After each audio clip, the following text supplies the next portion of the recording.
Hi, everybody, and welcome to the final round of the Wood Green Invitational 2025, which is an excellent tournament, giving players a chance to make IMs or GM norms, organised by our friend Loz Cooper. I'm joined by Grandmaster Peter Wells. Hello, Peter. Hi, Natasha. Hi, everyone. It's nice to be here. It's been a fantastic tournament. I've been sort of following it quite closely and it's really been mixed fortunes for some of the English players, but really very interesting games. I hope that's going to carry on this afternoon. I'm sure it will. Let's see. Okay, so where should we start? Where would you like to start, Peter? Let's start with which of the games we're worried might not go on for too long. I tell you what, let's start with Supratit against Eldar, because that's played the most moves so far. Okay. Okay, and let's go to there. Okay, so I think both these players are doing well. They're both gaining rating points, if I'm remembering. We'll be satisfied reasonably well. And Eldar had a really good win this morning, which has sort of perked his tournament up quite a lot, I think. Okay, lovely. He inflicted the first defeat on Matthieu Cornette, who has for some of the time has been in the lead in the tournament, and that it was a nice grind, and he did it pretty efficiently as far as I could see. So he's going to be very happy right now, but I imagine also quite likely, therefore, in a fighting mood. Okay, well, we'll see. So E4, C5. Well, that's fighting from both sides. One thing I noticed about this tournament, one of the interesting things about this tournament has been how absolutely disastrously the Caro-Kann has fared. Oh, really? Like White's score has been boosted immeasurably by a series of disastrous Caro-Kanns. I mean, and sadly, Marcus has been on the end of a couple of them, and I think Stanley might have been. Oh, sorry, not Stanley. Supratit was on the end of one of them at least, and the Sicilian, by contrast, has fared reasonably well on the whole, particularly open Sicilians. Black's done okay. And obviously open Sicilians, when you play them these days, they feel a bit sort of touch and go, like not much needs to go wrong for it to get fairly serious. But the Sicilian's done okay so far. And, well, Eldar's openings always seem to me slightly more impressive with Black than White. He always, or at least very fighting openings with Black. Played the Dutch earlier in the tournament, and now the Sicilian. He's obviously, he's often happy to go all in with the black pieces, I think. He does the Dutch, does he? Cool. He did a Dutch earlier in the tournament. Yeah, it resulted in a draw, but I thought he had the better of it at some point. He sort of survived the important bits early on. Yeah. Okay. So knight f3, knight c6, and d4. So that's brave. It's brave of Supratit to be playing open Sicilians at this sort of level, because a lot of people start off, they might play open Sicilians against 2d6 or something, or 2e6, but they'll go bishop b5 against knight c6 just for the just to keep the learning under control. If you're trying to play open Sicilians against everything at his age, I kind of think that's brave in a good way. I think it's something which long term comes out well for you, but it's clearly yeah. I think that playing an open Sicilian at this age is a really good idea. I think it's a very good idea. Yeah. But on the other hand, starting with some of them but not all of them is not such a bad idea either, because obviously there is so much to learn. Yeah. Thanks for the follow. So he's played this one. Queen b6 has come in. Yes. What do I know about this? I'm pretty sure there was a book by Grivas on this, and probably it can obviously be transpositional to some other sort of e6 lines. The queen often ends up going back to c6. It's just a matter of things you're trying to provoke and things you're trying to avoid very often with these move orders. But it's fairly combative stuff, it's not. Yeah, I'm just sort of following the at the moment. My understanding, I'd spoken to Matt Carr yesterday, and my understanding was that Alexakis only needed 1 out of 2 to get the norm. Okay, Matt's just made the same comment on the chat. Yeah, so we think the GM norm is already in the bag. Yeah, that was what I'd assumed. Alexakis, yeah, that's what we think. So congratulations to him. It also feels like the tournament's a little bit strong to need a 7 out of 9 norm. That feels a little bit excessive. 6.5 feels right for the level of sort of lots of high 2400 players in the tournament, as well as the few over 2500 ones. So I'd be surprised if they needed 7. Yeah. So yeah. And I think Supratit and also Stanley needed, what was it, 4.5, which they can't get actually now. But still, both of them having a great tournament. Well, Supratit's, he's shown that he can compete at this level, and he's gained a whole lot of rating points. I mean, he's still 10, right? Yeah, I think so. Yeah. And he's performing at over 2300 tournament. He's 10. He's performed at over 2300 in a fairly grueling event, and you've got to be kind of very impressed. That's great. Yeah. Well, let's see what he can do in this game. So knight b3, he's dropped back. E6, knight c3. But the other thing is, right, like playing in a tournament at the age of 10, a tournament like this strong, he must just be learning so much. Oh, it's a huge opportunity. I mean, there's I think that these should be seen as great opportunities that get sort of fairly shared between the several very strong juniors that we have these days. They should be seen as a sort of really nice privilege and a perk, and kind of apportioned accordingly would be how I'd want to see it. So I think this is, as far as I know, this is the first tournament, at this kind of level that Supratit's been able to play. Because obviously in opens, you might start badly and then you don't get to play any strong players, or you start fine and then you lose one game, and then it can be, there's always going to be a very mixed feel. Whereas here, I don't mind admitting that as I said to you at the beginning, when I saw it, I thought Supratit might struggle a bit, and it's been one of the really most impressive things for me, quite how well he's done here. It's always a bit of a gamble, isn't it, when you're in a all play all? Because if you're one of the lower rated players in an all play all, because it can go well, it can go badly. I know I had one when I was a kid, and I got like half out of 9, and then that's tough. But he hasn't done that, and he's done really, really well. And you learn a lot. And I think there's these norms. There's been a few norm tournaments, haven't there, which is really fantastic. And also I think things like the London Chess Classic, there's a few opportunities around, which is there are. The London Chess Classic is a lovely one too, but these close tournaments, there do seem to be more of them these days than there were, say, 10-15 years ago, and I think that's a very big help for. Well, I mean, it's benefited people who are now back here as GMs, like Ameet Ghasi, have clearly benefited from this kind of people like Matthieu Wadsworth as well, people who are very close to the title, and these guys here. I mean, some of the people here, like Jonah, has played a raft of these close tournaments, and often done pretty well in them. He's already got his IM, hasn't he? So he was. Oh yeah, no, I mean, I see him as a strong IM rather than an IM. Yeah. Okay. So here we go. Both sides are playing pretty quick here still, I'd say. It's interesting. There've been some players playing pretty fast in this tournament. I mean, some of them are ones I kind of like Stanley, where you kind of expect this because people still see him, probably rightly, as above all a kind of rapid and blitz specialist.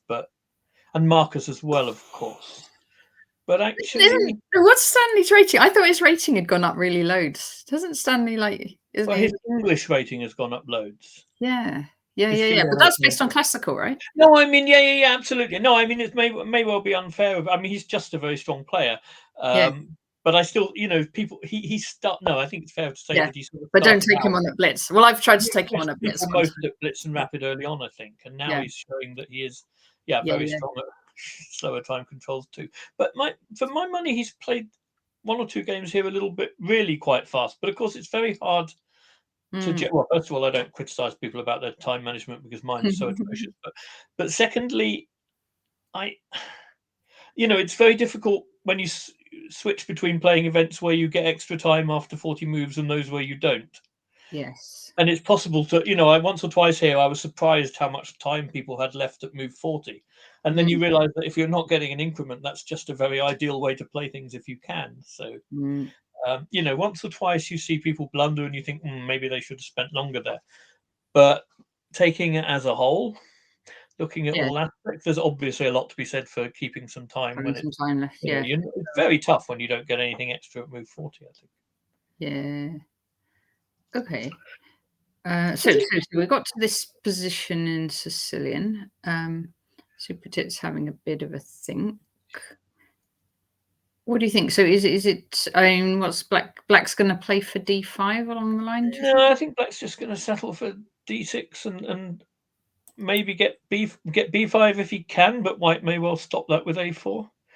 I'm just trying to think how this compares, because the obvious point of comparison is with kind of if it goes like that, if it goes kind of with F4, D6, Bishop E3, Bishop E7, then very mainline Scheveningens are very similar, but Black spent this tempo playing Queen B6 back to C7 to drive the White Knight to back to B3. Yeah. If you look at those Scheveningens, eventually the Knight sometimes goes voluntarily to B3 anyway. So you kind of think that one thing Black might want to do here is avoid one of those positions where he is essentially just a tempo down. On the other hand, you then think about some possibilities that having sent the Knight back to B3 denies White. And you realize that there's sort of an upside to the way Black's done it as well. My hunch is that I don't know any theory on this Queen B6 stuff, I must admit. My hunch is that it probably makes sense for White to throw in an A4 quite soon. Yeah. But clearly, if you go F4 now, you're threatening E5, and there's no question of Black replying with B5. They have to deal with E5 first. So White can do it, different move orders. But I kind of think preventing B5 is probably not a bad idea. Yeah. Fairly soon. White can play differently with sort of Bishop G5 and stuff as well, but I don't really see so much the purpose of that here. Because the Queen's already moved. Yeah, well, also no, more like the knight's normally on D4, I think, in the lines where you consider doing that, which gives White a few more options. Yeah, no, just F4 and A4 and King H1 in some order are the most likely things for White to do here, I think. Cool. Okay, I'm gonna. In principle, I kind of think that the tempo lost by Black ought to make White a little bit better. Obviously we're not seeing that, but my hunch is the engine probably gives White a little bit more. Point something than it would normally without that tempo loss, but Black does that for a reason. Okay, I'm going to switch to Stanley against Dimitris. Okay, so we think Dimitris has got his GM norm, and he's also, what was he, 1 point clear, so he should also be winning the tournament, at least tied. Yes. But a draw would make him win it outright. Yeah. And Stanley, he's played incredibly well the last few rounds as well. I mean, I think his game against Gasanov, I can't remember if it's round 6 or 7, sometime yesterday.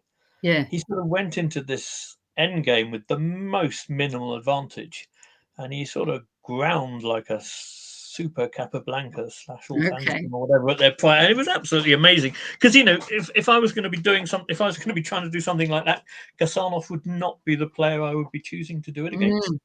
It was just incredible that he managed to make something of so little against such an opponent. And Stanley's exchange sack, which I tweeted about the other day. They were the two moments that really got me in this tournament so far. Okay, well, we might need to have a little look at Stanley's exchange. Yeah, Stanley has been playing the white side of Nimzo Indians in this tournament. Oh, yeah, because he doesn't usually do this, does he? He usually does his knight C3, bishop F4. Well, he does some bishop F4. Doesn't he play some E4s as well? I don't know. I've sort of quite well E4 maybe, but yeah, I know him for D4s and early bishop F4s. And I got some kind of Jabava London system type thing against him in Blitz once. Yeah. I've been quite lucky on the whole. I've tended to get white against him in most of my games, so I don't know his white repertoire as well as his black repertoire. Well, I played him as black in the Golders Green rapid play, and I played a Dutch against him. because I didn't want his bishop f4s and knight c3 stuff. And I got a reasonable position, but he beat me. Presumably, if you want to, you can go knight c3 and bishop f4 against the Dutch. He didn't do that though. That's what I was expecting him to do, but he didn't do that. I can't even remember what he did do, but he did something else. So he's been doing these kind of trendy bishop d2 things, which are, well, they're just so interesting. For someone of my generation, it's so much fun that this is now one of the main lines. And 20 years ago, we would have been able to give people coherent reasons why you just don't do this. Or at least they seemed coherent to us at the time. But now it's very clear that this is a perfectly valid way for white to play the position. And what we were telling people then was essentially misguided dogma, I think. It just felt... The idea is just if black takes on c3, you take back with the bishop. You're taking back with the bishop sometimes. And then, there are lots of positions where if black's going to put pawns in the center, sort of d5, c5, then there will be, there'll be a number of positions where it makes, quite a bit of sense to be taking back with the bishop. It enables the white to go rook c1 very quickly, which has some implications sometimes. I think it's things you can do with the bishop later. Like you see lots of games where white, if black plays d5, white kind of trades, puts a knight on f3 and e5, and then tries to play f4, bishop e1 to h4, kind of Dutch, reverse Dutch style. There's so many. It just isn't the amateurish, no strategy behind it move that it got condemned as 20 years ago. But surely, right? If you do have this, can't black then? It's interesting. One of the games earlier in the tournament, it wasn't quite immediately that black did that, but they did something very similar to that. And partly I guess we're more satisfied with these positions now because probably in general people are asking for slightly less out of the opening with white than they used to. Right. And I think white goes rook c1 or something, takes back on c3 usually, and it's mostly very often a tiny edge, Queen's Gambit type positions, I guess. Yeah. Because Stanley had one game earlier in the tournament which I just looked at briefly and assumed it had been a semi-Slav because it looked absolutely so much like semi-Slav positions I used to play. And there was some bishop takes h2 and knight g4 trick, which all looked very standard.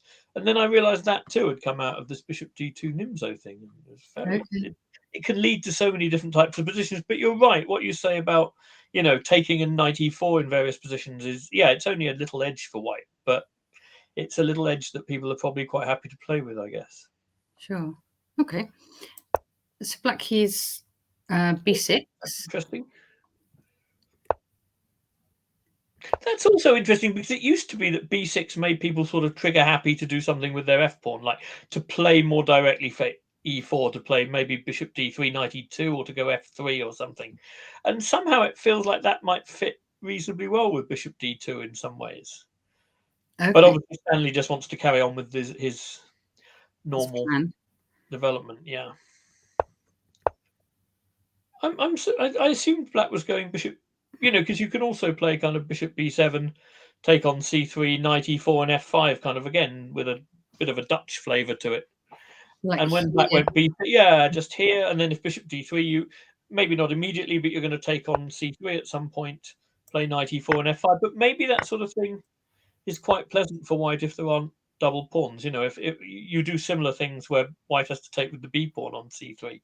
But maybe if they're taking with the bishop, since you don't really want to be giving up that knight, which is partly the thing you're strong pointing, maybe bishop takes c3 just works a bit better for white. Interesting opening. I mean, it's sort of, again, several of these moves 20 years ago, people might have thought they were being slightly inaccurate, but I'm sure they're all perfectly okay. I like this new feature with lead chess. This is new, isn't it? When we play our moves on it. It just gives you lots of variations. Dark grey, and when you're back to the actual game, it lights up. That's pretty cool. Good. Okay. So anyways, so Stanley takes and gets a sort of, I guess that's Carlsbad pawn structure he's got. Yeah, this is one of the, I mean, it's one of the obviously very logical ways to do things. Yeah, because you wouldn't necessarily want your bishop now on b7, would you? Well, but I think the formation people used to aim for was kind of bishop b7, then you retreat the other bishop probably to d6 to try and have some handle on the e5 square. maybe with a6 thrown in, and then you try to play c5, and you're going to get some kind of hanging pawns perhaps in the center. But then you probably do need the bishop on b7 just to be solidly defending d5. So that can make sense. I mean, black can play something with, bishop a6 and try and be very puristic about saying we're trading the knight on c3 and the bishop on f1 and we're going to play on the light squares. But that seems to work better in textbooks than in real life, I think. Thanks for the follow, Party Stream Chess.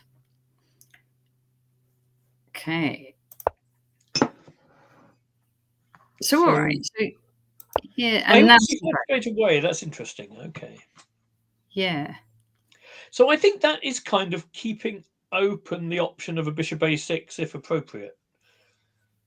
For the moment he's not committing the bishop. Yeah. Okay. So because it is nice from a point of view of dark squares and light squares. It is quite nice to trade those bishops and try and play on the light squares with black. It's very feels like sort of back to what Nimzovich had in mind. This is a nice bishop, isn't it? Yeah. It's not a bad piece, that one. It's quite nice to trade that one. Yeah. Yeah. But you then do have to live. There may be other ways of playing on the light squares as well. Because if you play bishop a6, you're likely to end up with a knight on a6, which is going to take a bit of time to maneuver back into the game. Yep. So that's the downside. Okay, so Stanley... Okay, so white wants to sort of force the issue. Yeah. Takes and bishop takes. Okay. And now Dimitris, our tournament leader, actually chose c4. That's very interesting, sort of slight change of strategy. I think it's still very light square based, because with this pawn formation, your ideal situation would still be to exchange the light square bishops if you could. I'm wondering if bishop a6 immediately there runs into some kind of d takes c5 and the bishop on c3 is suddenly quite strong, or maybe even the pawn on d5 can be quite weak, although I don't think white's going to be taking it. So what, just recapture? Yeah, I mean, I don't think white's going to be sort of playing bishop takes a6 and bishop takes f6 and grabbing d5. I think that's incredibly greedy. But yeah, just castling here, it may not be that easy for black to conveniently defend d5 in the sort of medium term. I don't know. Yeah. For a start, they can't make a knight move right now because it's tied to defending the bishop. So they'd probably have to change the bishops first, and then you're still well, you're still sort of developing white's pieces for him here, aren't you? Yeah. So and now you might want to go to d7 because otherwise knight g5 might be awkward at some point. I'm going to sort of switch. Oh, so here. Well, just possibly. He does threaten mate in a couple. See it. So here. Yeah. Then. Oh, can you gang up on this? Maybe. I think this is moderate pressure on the hanging pawns. Nothing. Yeah. Nothing sort of Premier League, but. Also worth avoiding with black, I think. I don't think there's any need to do this. So, that bishop on c3 looks less promising when you play c4 than when you allow d takes c5, I think. Yeah. Okay. Yeah, interesting.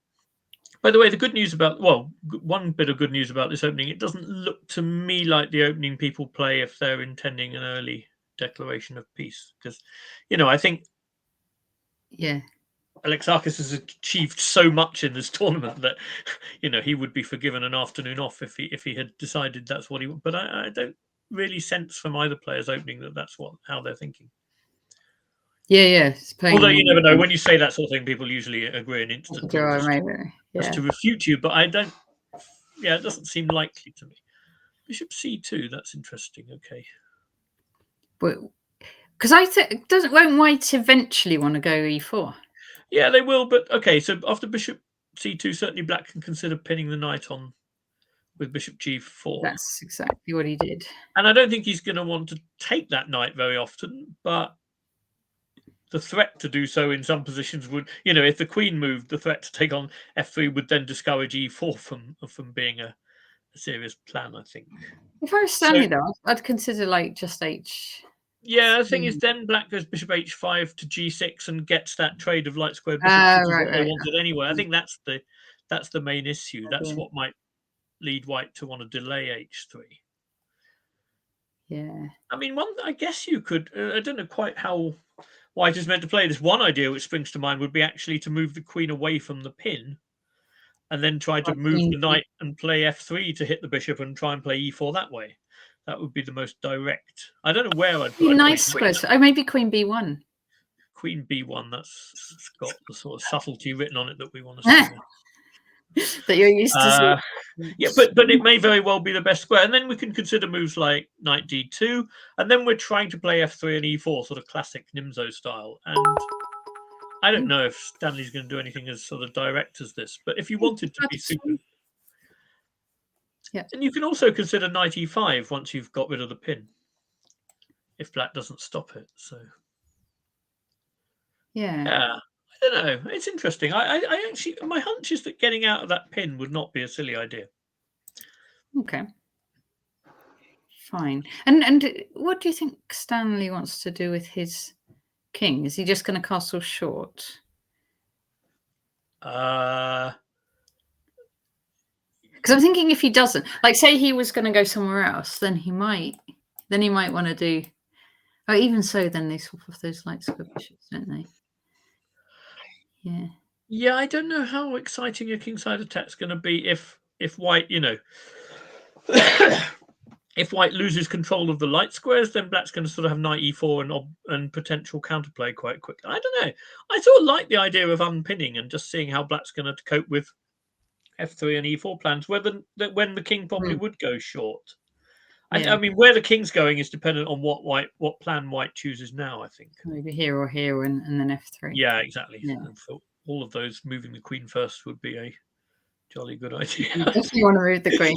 Yeah, that's the way. So hi, Lawrence. So Loz is saying hello from the venue. Loz, if you want to join the stream at any point, or if any of your players want to show a game, they are very welcome to join the stream. Just let me know and I can email you the stream link for that. Hoping they're not going to be in a position to join the stream too quickly. No, not while they're playing. It's only allowed after they finish their game. Exactly. Dimitris has a GM nom. Congratulations, big congratulations. He does indeed. And like I said, one or two of his games, particularly that one against Gasanov, wow, it was really, really high quality. I was very impressed. Yeah. Fine. Lawrence, can you tell me, is Dimitris, does he, I mean, he lives in Greece. He's not in the UK for some reason. He's come over for the tournament, basically, or is he? Yes. Where's he based, Dimitris? Yeah, I didn't really have much idea about that, but was curious. I mean, the guy looks very talented to me. Oh, what we wanted to get him to transfer. No. Not trying to grab him for the UK. Just interested. Yeah, travelled from Greece to visit Stafford. Rightly so. Yeah, no, that's. I mean, the number of people who do that, incalculable. Excellent. That's good. No, he's added a lot to the tournament, I think. Okay, Marcus Harvey against Filip Olsen, an English opening.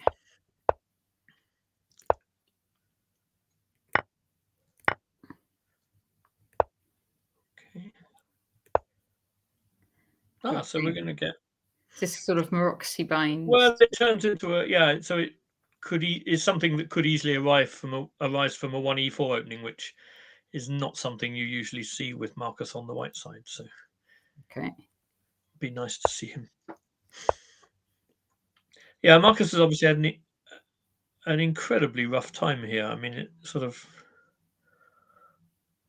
kind of you go into tournaments and your worst. I think it's sort of in some ways his worst nightmare wouldn't have been worse than this. But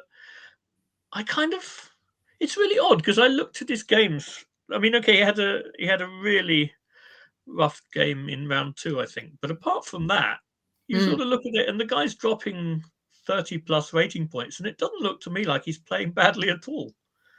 Oh, yeah. You just realise how small are the margins with these things and how easily things can go wrong. And, he, as far as I could see, he absolutely dominated the Blitz tournament held yesterday as well. Okay. Oh, well. So it's not like he's sort of down and out or something. He's completely, his brain was in super sharp form in the blitz. He made 8 out of 9 in the blitz or something. Wow. So it's just really, really strange. But I think, it's always dangerous if you lose in the first round, particularly losing quite a nasty game in the first round can knock your confidence. But I never know with Marcus, because he always outwardly so confident, and like he looks quite undamageable to me. But I hope that he's going to bounce back very quickly here, because I mean he came pretty close to beating Matthieu Cornette when it was literally Matthieu at the bottom of the tournament and him at the Matthieu at the top and him at the bottom. It was nearly bottom player beats top player a couple of rounds ago, and it didn't quite happen. And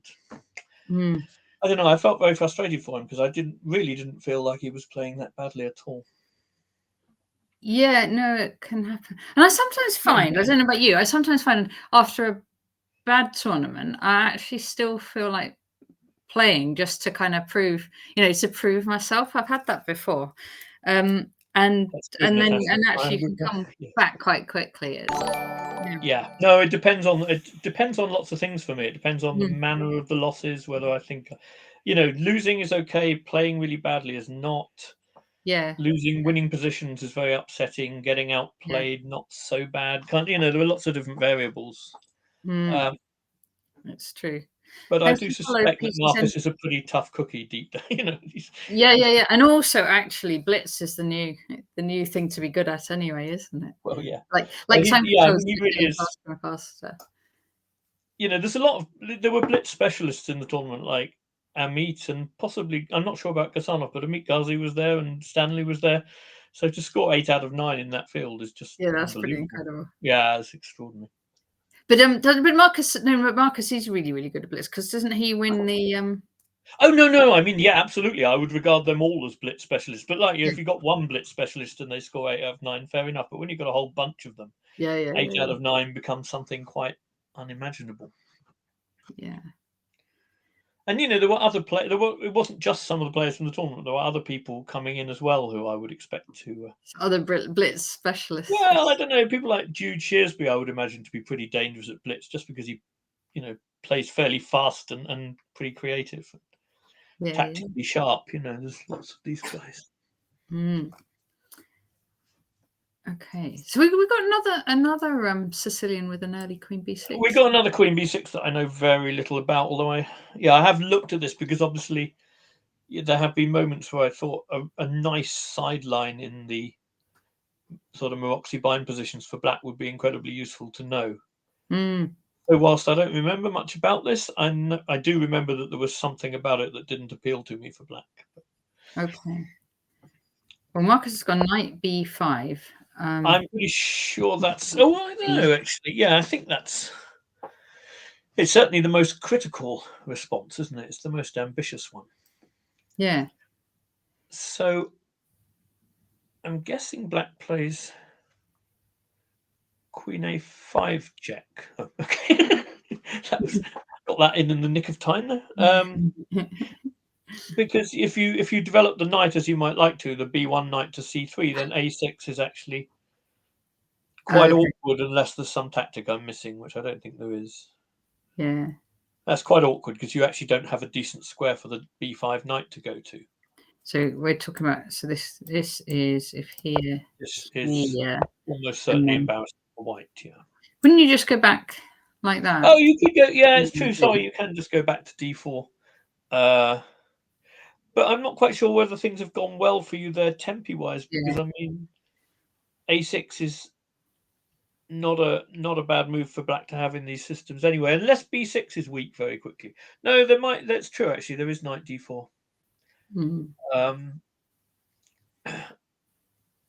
just wondering, after knight, is this what happened? No. What happened was something different, which was bishop D2. Yeah, okay. I thought that might. Yeah, and so now the queen needs to move again. Right. Is this where they're at? I'm just gonna. No, wait. I've changed the whole course of history here, because they did go bishop D2. This is the main line. Yeah. So bishop D2. He went back in D8. That's a D8. And here, so he is swapping off or trying. No, I'm not swapping off. Black just goes here. And now knight f6. Yeah. Well, it would be. Yeah. It's interesting because there are some positions where white really doesn't want to trade those dark square bishops because then black tends to get a grip on the other ones. Where here it feels like a moment where black should avoid the exchange, but quite difficult sometimes as a coach to explain which ones are which because it's not always that obvious. Yeah, like not being familiar with the position, I would think that black would not want to trade those dark squared bishops because of the weak squares around the king side. Well, I mean, yeah, there are lots of positions where obviously with a fianchetto, white is happy to trade sort of bishop e3, queen d2, bishop h6 kind of stuff. And that trade's quite... But here, white's got that weak d4 square, which feels more of a thing right without the dark squared bishops. Well, it is more of a thing, I think, without the dark squared bishops. So that sort of provides a bit of a counter-argument. But... yeah, it's not that one. It's not entirely clear to me, that one. But the other thing, I guess, is that the knight on b5 is potentially slightly awkward, vulnerable to an a6 kick or something. So changing bishops on c3 also gives that knight an easy route back into the best squares. Yeah, talking about weak squares, something last night, right? And I was playing Bug House with the people from after the varsity match. And Tom O'Gorman, who has now won 5 out of 5 in varsity matches. He said, "Oh, really? Wow." He said, exchange chess, it's not about pieces at all. Don't worry about the pieces. It's only about squares. Okay. So I don't know if I can fully implement that, but that was an interesting thing to think about it. You would have thought that would be more true of chess as a whole than of Bug House. Maybe. I mean, if anything makes stuff more tactical and less kind of strategic, it must be the ability to lob extra pieces on the board, right? like the difference between, say, shogi and chess. People find shogi far more tactical because you can lob pieces back on, right? Yeah. And so he was saying, if exchange chess is all about weak squares, that's very impressive. Yeah, interesting. I thought it was interesting. Yes. Okay. Was he being serious or was he joking? Yeah. I mean, half it's as serious as you're going to be at like 11. Yeah. No, indeed. Yeah. Okay. D6. So anyway, the upshot is they didn't exchange these. I'm trying to remember actually whether what I didn't like about Queen b6 was knight b5 or actually simply knight b3. I don't know. In this position, I sort of have a slight prejudice. Let me put it like this: if you were a coach trying to teach about piece harmony, you probably wouldn't choose white's position to do it with here. There's nothing particularly wrong with the pieces, but I don't sort of feel that they're working together in quite the right way. Because this knight doesn't have a... Yeah, the knight... Well, it's sort of the knight on b5 and the bishop on d4. Now, it may... bishop on c3. It may just be that the knight goes back to d4 and gets exchanged and everything's fine. And I'm sure white's not worse or anything like that, but it doesn't... White's piece, I don't know, it just feels slightly... I know what you mean, but white does have more pieces out, right? Like... White does have more pieces out, but not really much more than kind of commensurate with having the first move. Like 4v3, that's fairly... Yeah. And all right. Like the king side pawn majority, but it's actually just developed pieces on move 10 or something. 11. Yeah, I don't know. There's nothing wrong with white's position, but if I was looking at, if I was analysing the opening and I got to this point, I probably wouldn't say, oh yeah, I'm not touching this with a barge pole for black or something. It looks playable enough for black to me. Yeah. I mean, it looks to me like white can move the king side. I often sometimes think this when no one else would think this sort of thing, but it looks like... lob the pawns forward? You could lob some pawns forward if you wanted to. Like this one, you could. You could. Yeah, no, you could. Yeah. Then you'd presumably have to castle queen side, right? Well, if you only lob one of them forwards, you're fine, I think. Might depend which one. Would depend. All right. I don't know. I think it's... This sounds a slightly random comment, but I think it's fair to say that Marcus's opponent here, Olsen, has kind of castled queenside with white a couple of times in the tournament when I definitely would have thought it was. I would have thought castling short was the more natural thing. So it would be interesting to see if Marcus, when castling short's the natural thing, if Marcus does the same thing back to him, that will be entertaining. No, but they both just castle next move. They both just castle kingside. What can you do? Yeah. I do think anything else would carry a very substantial risk. I don't know what Marcus's attitude to this game is. I mean, I'm sure that he's very keen to get his first win, but I also imagine that, after losing a game this morning, another loss really would be. I don't know. Maybe he just thinks then, thank God the thing's over anyway. I'd probably try and just end the tournament as quickly. Well, I think a lot of people would, and I think the fact that he's not doing that is another testimony to the strength of his character, actually. Yeah. And why I think he's going to be fine and bouncing back soon enough. Yeah. That's very interesting. I wondered about that. If you're going to show that white's pieces are unharmonious, then I think that's the move you need to deny white control of the d4 square. And this knight coming back. I think the fact that you can do that shows that white's pieces aren't very well placed to attack d6 at least. Yeah, but now he's done this, right? This square must nice for white. Well, okay, but the d4 square, it is nice. But the d6 pawn, that's the thing. I mean, you do get e5 in some Maroczy positions, but it's fairly rare. There's normally good reasons to justify it. Here, I would say the justification is this slight lack of harmony. The fact that the knight now can't exchange itself on d4 means it's probably heading back to a3. Yeah. And then black's going to try and get some counterplay. Maybe they just maneuver knight e8, c7 and try and use the d4 square, or maybe they go with f5 at some point, or maybe they try and play b5, which seems less likely. But some way, black's going to try and show that this center is dynamic, potentially, and that it's not as easy to attack as it ought to be. If white's knight were on f3 and the other knight on c3, the d6 pawn would be really vulnerable already to just sort of queen d2, rook d1. But it's difficult for white to organize the pieces well to hit it very fast, I think. It's a very interesting decision, e5.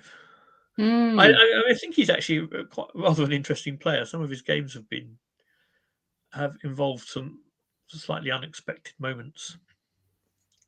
I think this is going to be quite entertaining. I'm sort of happy about the way this is going. Yeah. But I know as a commentator you don't like to be too biased, but I'm really rooting for Marcus to get something out of this tournament, I must say.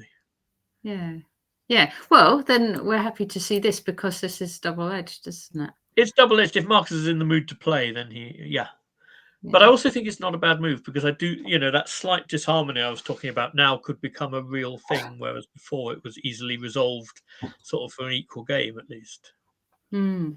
But it's very interesting. We shall see.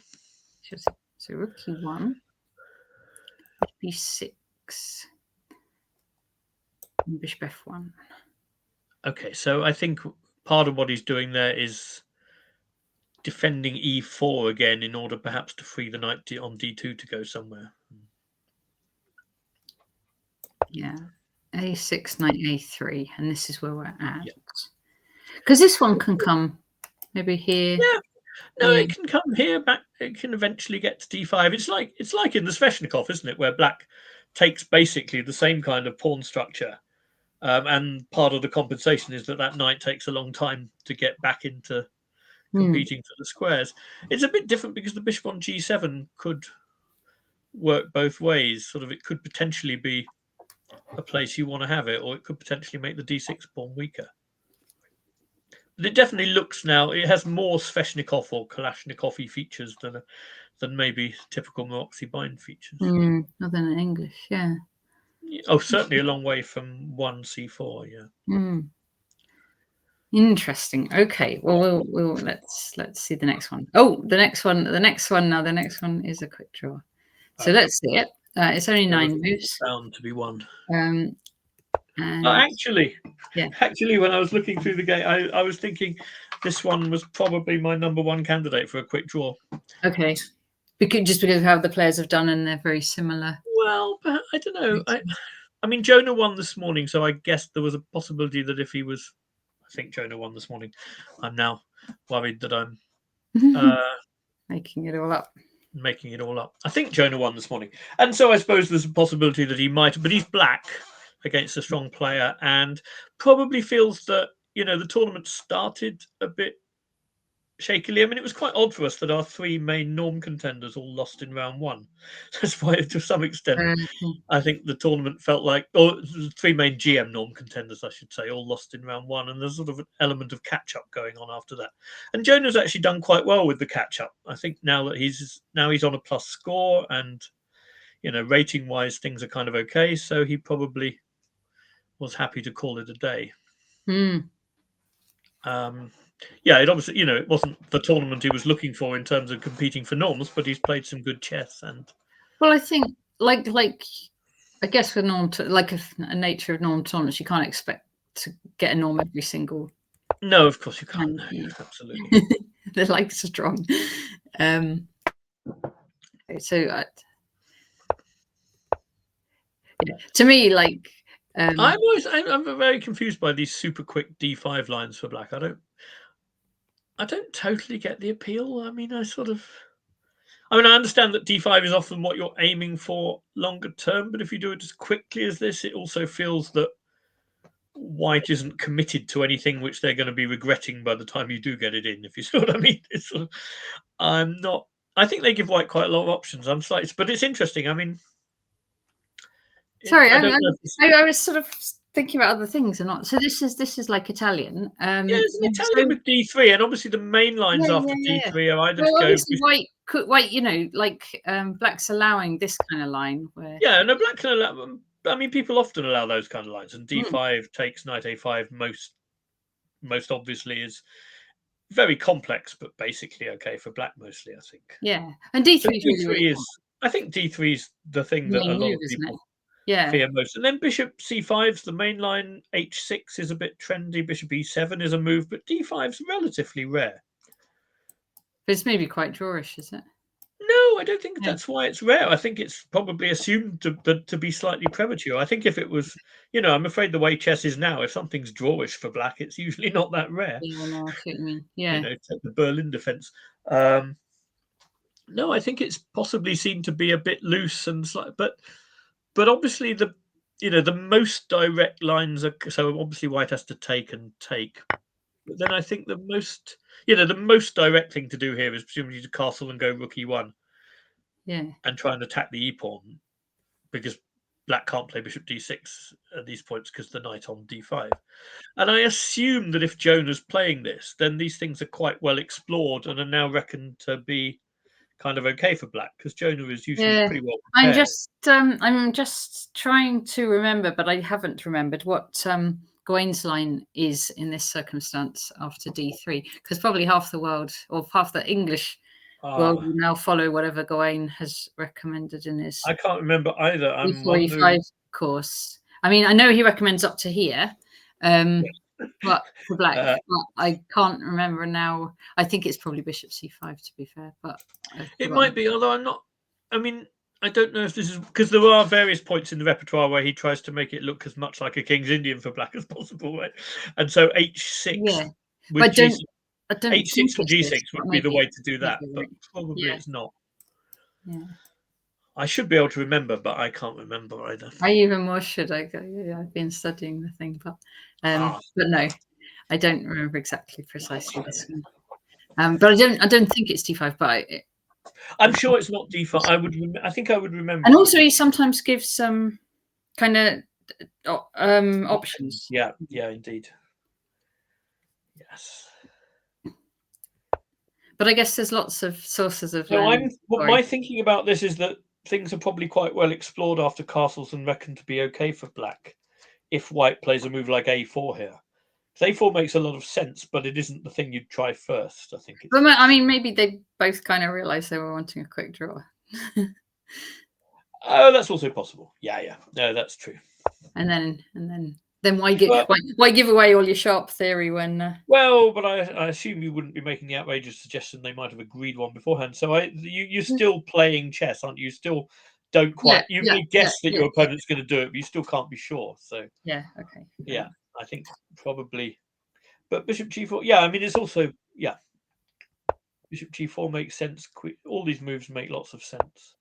Looks like black's going to go long, except for A5 and the draw agreed. Okay, so black. I'm pretty sure that black has to or ought to play. I think black ought to play A6 here because I don't really think you want to allow white that many light squares. On the other hand, there are some interesting positions where white gets pawns on A5 and the end, not here obviously, but the engine wants to go B6 for black to try and clarify the situation and isn't worried about a pawn going to A6, but not with that bishop over on H5. I think here, I think black has to go A6, and who knows? I think we have to admit that we're going to have to wait for another occasion to find out. Another occasion on that particular opening. Yeah, but it's a very interesting opening. It's like they knew there was commentary, so they thought they'd play the most tantalizingly interesting moves before they stopped. And then agree a drop. Thanks, guys. Aha, another Caro-Kann. Brave. Caro-Kann, dangerous then. Dangerous because you say the Caro-Kann hasn't been doing so well this tournament. So let's see if this will buck the trend. So we have a Caro-Kann. It's the advanced line that's been causing the trouble. Yeah. Absolutely, this has been causing the trouble. And now white played knight. Oh, this is Cornette, who's not knight C3, which I know you can play here, but he's done knight D2 here. Yeah, I think Cornette has been on the happy side of at least maybe two of these Caro-Kanns already. Okay. E6. And what do you? This isn't the version where you lob your pawns up the board. No, it's not. This is one of the more solid versions. This is knight B3 now. Yeah, it's the move that's been causing black all the trouble. Okay. So there've been at least 2 games, maybe 3 in the tournament where black's played C5 immediately here. So they're kind of willing to give the bishop pair to free the position. That's weird, isn't it? Because it looks to me like knight B3 is kind of stopping C5. Well, that its sort of rationale is to make C5 harder to get in, or more literally to make it you get it in at the cost of the bishop pair. But after C5 takes, bishop takes, knight takes, queen A5 check. Yeah. Okay. It's not actually so easy for white to prove something. This is not. It looks like white's trying to stop things going like this. But actually, this position, I think, does okay for black. What people do after C5 is throw in a bishop B5 check. Okay, so C5. Yeah. So this move here. Yeah, and then black has to defend with. Yeah, otherwise I think you could. Yeah. Probably some taking on D6. Yeah, and then they take. And now they can still take because if queen takes. Sorry, if knight takes d5, queen a5 still looks even better for black now because they're winning back the bishop. So instead, white takes on c6. So here. Yeah, I believe so. I'm trying to remember how these games went exactly. And now you get a very different pawn formation. And when white takes on c5, queen a5 check, c3. And then white's going to sort of gain time on black's pieces by playing knight e2, bishop e3, and knight d4 at some point. And it's this structure which has been doing so well for white in this tournament. Okay, interesting. And I think it's, be a very brave person who went for the immediate c5 again after the games I've seen. Yeah. Okay, so Ameet changed knight d7, so that's sensible. There was one game. There was I think it might have been the tournament leader, Dimitris. Yes, I think it might have been him against Marcus, but it might actually. I'm getting confused. No, sorry, no. It was actually Matthieu Cornette, the player playing white here against Marcus. Where I had a feeling that at some point Marcus did actually solve the problems reasonably well. He played some really nice exchange sack at some point and was briefly the engine rather liked it for him, but then he lost anyway because these exchange sacks require superhuman accuracy sometimes, and it's very difficult to sometimes they look totally convincing as a solution, and then you realize that the level of accuracy black needs is too high. I love exchange sacks. I'm always showing them to my pupils and they sort of say, yeah, these are amazing, but I wouldn't be brave enough to play one. And I kind of kind of understand that. What was someone saying yesterday? I think it was John Spielman at the varsity match, and he was saying a knight on d6, a knight on the 6th rank is worth a rook anyway. So as soon as the knight gets to the 6th rank, you kind of sack the exchange to take it. Well, I mean, yeah, but is that strictly because I mean, most of the time when there's a knight on the 6th rank, people do give their rook for them, but they get a pawn into the bargain as well, usually. Yeah, true. Isn't that true? It's usually a knight on an outpost supported by a pawn. Yeah. And if you get that pawn as well, then definitely Jonathan, absolutely 100%. But if you didn't get that pawn, I guess he might admit that he's slightly exaggerating. He's sort of building the pawn into his quote. But absolutely, yeah. I mean, that's you've got to take off those knights on the 6th rank. This was the one that Marcus did was a bishop on the 5th rank, but it was a bit of an impressive piece as well. And yeah, it was a totally correct exchange sack. They're just so difficult to handle sometimes because obviously if one little thing goes wrong, if there's a lot of open files on the boards, then the rooks suddenly look very dangerous. Yeah. I think it's I still think it's one of the most interesting topics in chess, and I intend to write more about it at some point. Well, in chess, that bishops are better than rooks at the start of the game, and then when you get a little bit further into the game and it opens up, then the rooks are better than the bishops. There's absolutely no doubt whatsoever that you definitely would exchange sack in that opening. There's no doubt whatsoever that rooks improve as the game goes on. I mean, they are sort of natural endgame pieces. Whether bishops are actually better than them at the start is a bit more controversial. I mean, there was some Olympiad player from 30, 40 years ago who believed that passionately and used to go a4 and rook a3 and give his rook immediately, I think. Okay, that's but his results, I think, suggested that that the theory was a load of nonsense. Theory was fine. His follow-up play never seemed to work, though. Yeah, I mean, I think if you go a4 and rook a3, there's probably other things wrong with your position which don't. I mean, what's interesting is how small the compensation needs to be in terms of some of the things that people think about. It's often, weak squares and slightly misplaced pieces and stuff have a bigger impact sometimes than the odd pawn here or there. That's why I find the topic. I also think it's fascinating how exchange sets link in with 2 pieces against the rook positions.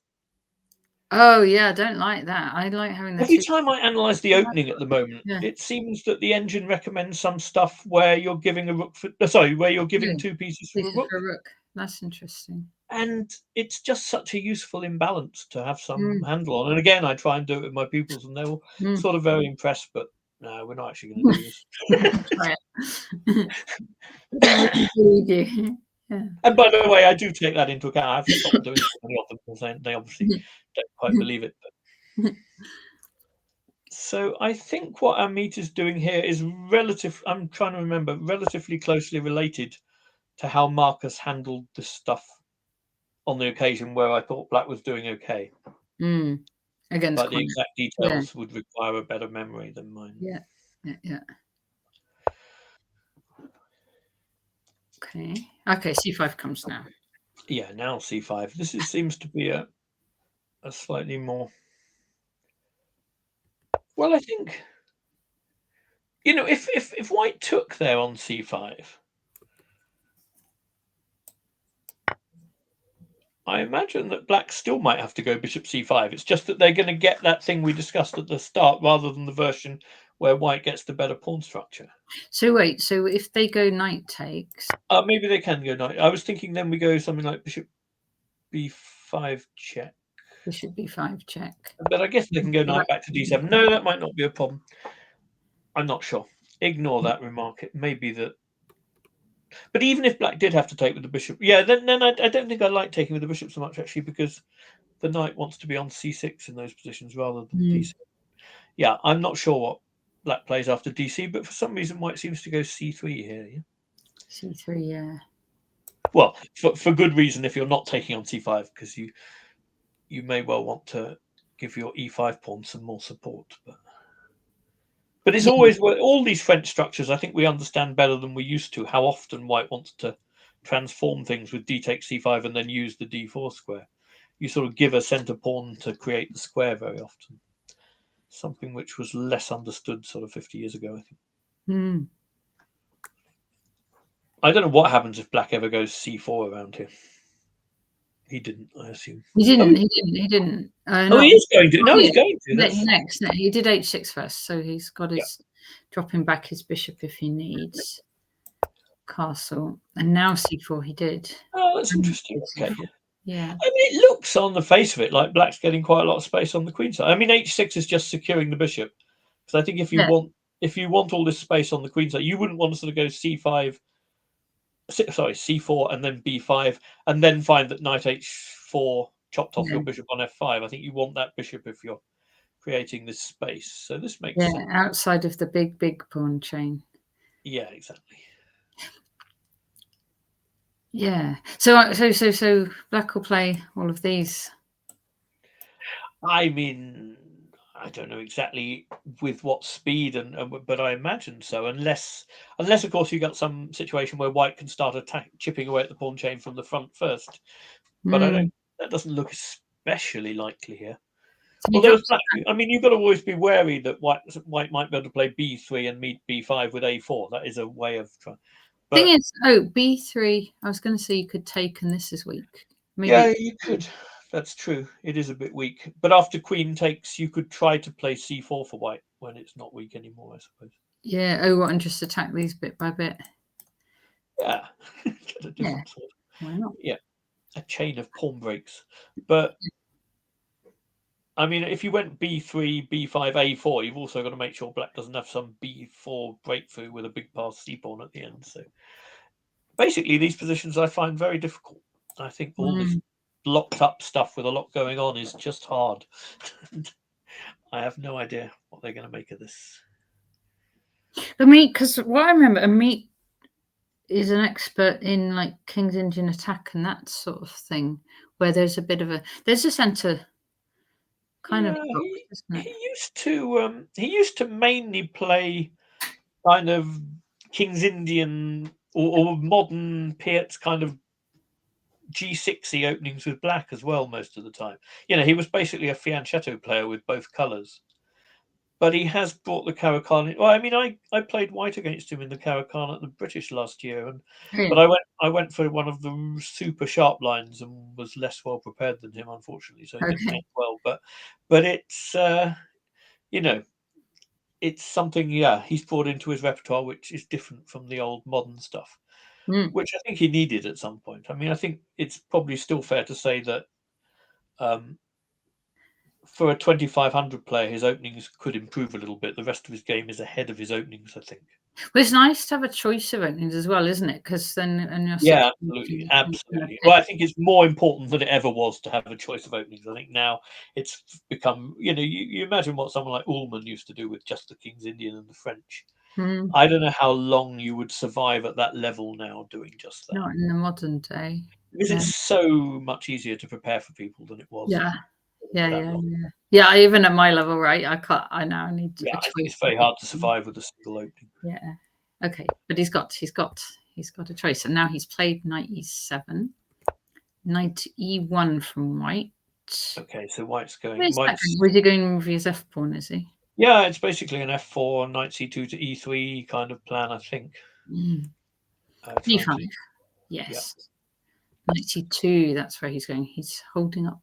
If I didn't say knight c2, that's what I meant. I think I might not have said c, but that is what I meant. a5. Basically, coming to e3 to support f5. Okay. a3. So he's at the moment holding up. Yeah. Okay. So that puts pretty much an end to any white ever breaking out with b. But I think an end had sort of been put to that by knight e1 to c2 anyway. Yeah. So he's just a tempo worthwhile to hold black up because it's a bit. It takes more than a tempo to solve that. White will also. Yeah, it's always difficult to know. Like now, black either needs to play all of knight c6, bishop e7 castles to defend the rook before playing b4, or they need to take the rook off the b file before playing b4. On the other hand, opening the a file from white's point of view can rebound if you're trying to make all the play on the king side. So it's always a tough decision whether to play things like a3 in this position. Yeah, but this it slows black down, but it opens an extra file when black does get there, basically. So. Yeah, Okay, so Ameet drops this one back so that it's not going to be hit if Yes. White plays that. And maybe this knight. Does it say G4 for White next? Yeah, it does. I was going to say maybe this knight will come here. Yeah. G4, yeah, G4 is exactly what it says. So this is going to be exciting. So yeah, no quick draw from these two, because you'd think they might do a quick draw with both of them. Very strong grandmasters. Well, I suppose that Matthieu holds out the hope that Dimitris might misstep. He wouldn't be the first player. He wouldn't be the first player in history to make a GM norm, and at that point, sort of lose his edge a little bit. True. So I suppose he has to hold out hope and keep playing for first place until. Yeah. But it's not what I expect to happen, I have to say. So G4 though, right? Because yeah, I don't want you to ask me to explain why G4 comes first. Okay, I won't then. You could. I was going to. Yeah, I know you were. That's why I tried to preempt it. Yeah. Well, I mean, I don't think it's one of those positions where Black's about to go G5. And if Black can't do that, and it doesn't make sense to sack a pawn with H5, then I'm not sure why the order that you play G4 and F4 in matters especially much. Unless they're going to put something on F5. But I was thinking, right, doesn't Black sometimes... But if they put a knight on F5, then you would go G4. I mean, then the only argument would be if you want somehow... Yeah, I mean, if Black wanted a knight on H4, they could go there via G6 now anyway. So I don't think... That's true. It seems a bit odd to... I don't know. H5? It may be that it doesn't matter which order you do those moves in, and this one looks better for dramatic effect. Or maybe you're trying to tempt Black into thinking that G5 is a good move when it's not, but I'm not. It's not obvious to me that... Because I was looking at Black pawn moves, I'd be looking at B4 primarily, but then also F6. Don't you sometimes do that kind of thing? Okay. Yes, that's true. Well, F6 will be met by F4, and I think White can be pretty sort of safe that Black isn't about to open the F file. So I think that's going to work fine anyway. But I'm not sure. The order of White's moves here, I'm not sure that I fully understand. That's not to say that it feels wrong what he's done, but I'm not sure why it's significant to go G4 first. It does feel like something I ought to know, because I have sort of thought about these positions a bit in the past, but well, it may be something I knew in the past. There were plenty of those. Like, things that I used to know. I could write a whole book about those. Yeah. I don't think I'm going to answer it for you either, so... no, I might try and answer it later, but right now... We'll see what the moves come in. I mean, I'm just interested in whether G5 here is ridiculous or whether it's actually... Because, there are some G5 positions. But they're usually ones where White then has to move the knight in order to... It looks a bit loose, but I'm not sure what the particular... Because obviously if you could get knight G6 and really control F4 in, then that would have some... I mean, knight E3, knight G6, knight G2 would be one possibility to try and play F4 that way. That might be quite... That looks mildly appealing for White to me. It might be enough. Knight G2 just to prepare F4 and then F4. Yeah. I'm guessing that's one possibility that might put Black off G5. But yeah, these kind of blocked positions are something Well, one of the reasons I only play these less direct versions of the advance very occasionally, because I'm not sure these kind of block positions are my favourite thing. What about, like, if he went F4? Say he went F4, could Black go instead of G4? Yeah. Well, that's kind of what I was expecting him to do, I think. Like that. Oh, I see. Would you want to even do that? No, you probably wouldn't, because this bishop doesn't like that. I mean, the bishop, you wouldn't do it if you were Jonathan Ralston and you had a chat with your bishop first. But if you put that to one side for a moment, you might, because, holding up White's kingside play might be worth incarcerating one of your own pieces for. Yeah. And who knows? I mean, you might be able to play G5 yourself later. Yeah. But I mean, if Black played F5 now, then are you taking that? Or?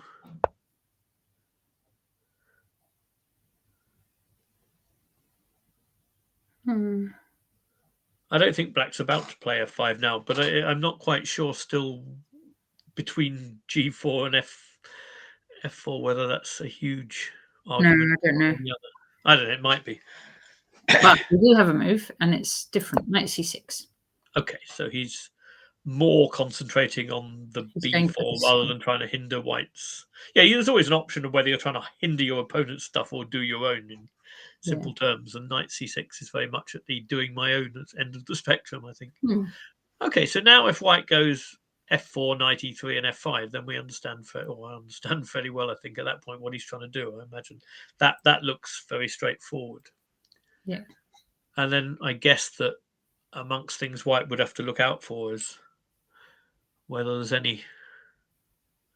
Is there ever a dangerous?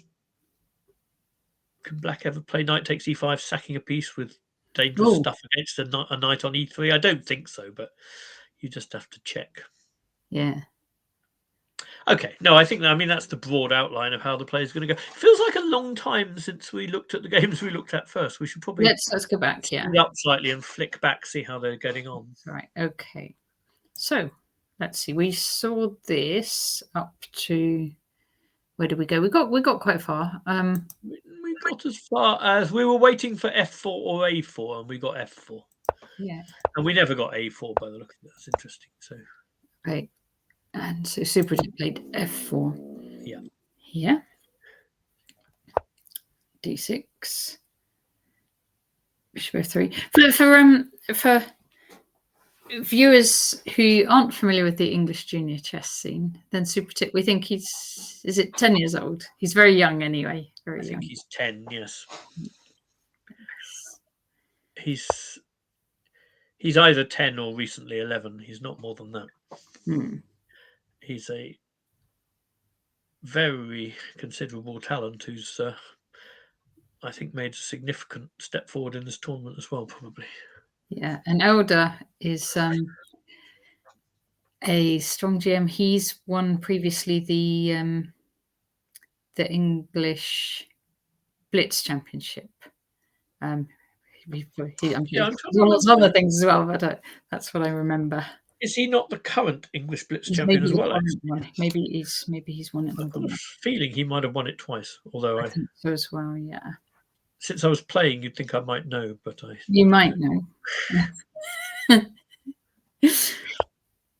I just? I'm just trying to understand what's going on. So Bishop F3.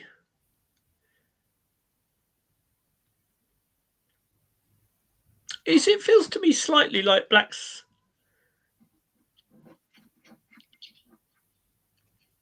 done what I said, sort of lost that tempo with his queen, but we've got a position where Knight B. I don't know. It feels to me like if I don't understand if White went A4 instead of Bishop F3 and stopped B5. I'm not quite sure what Black's got in return for that tempo he's given.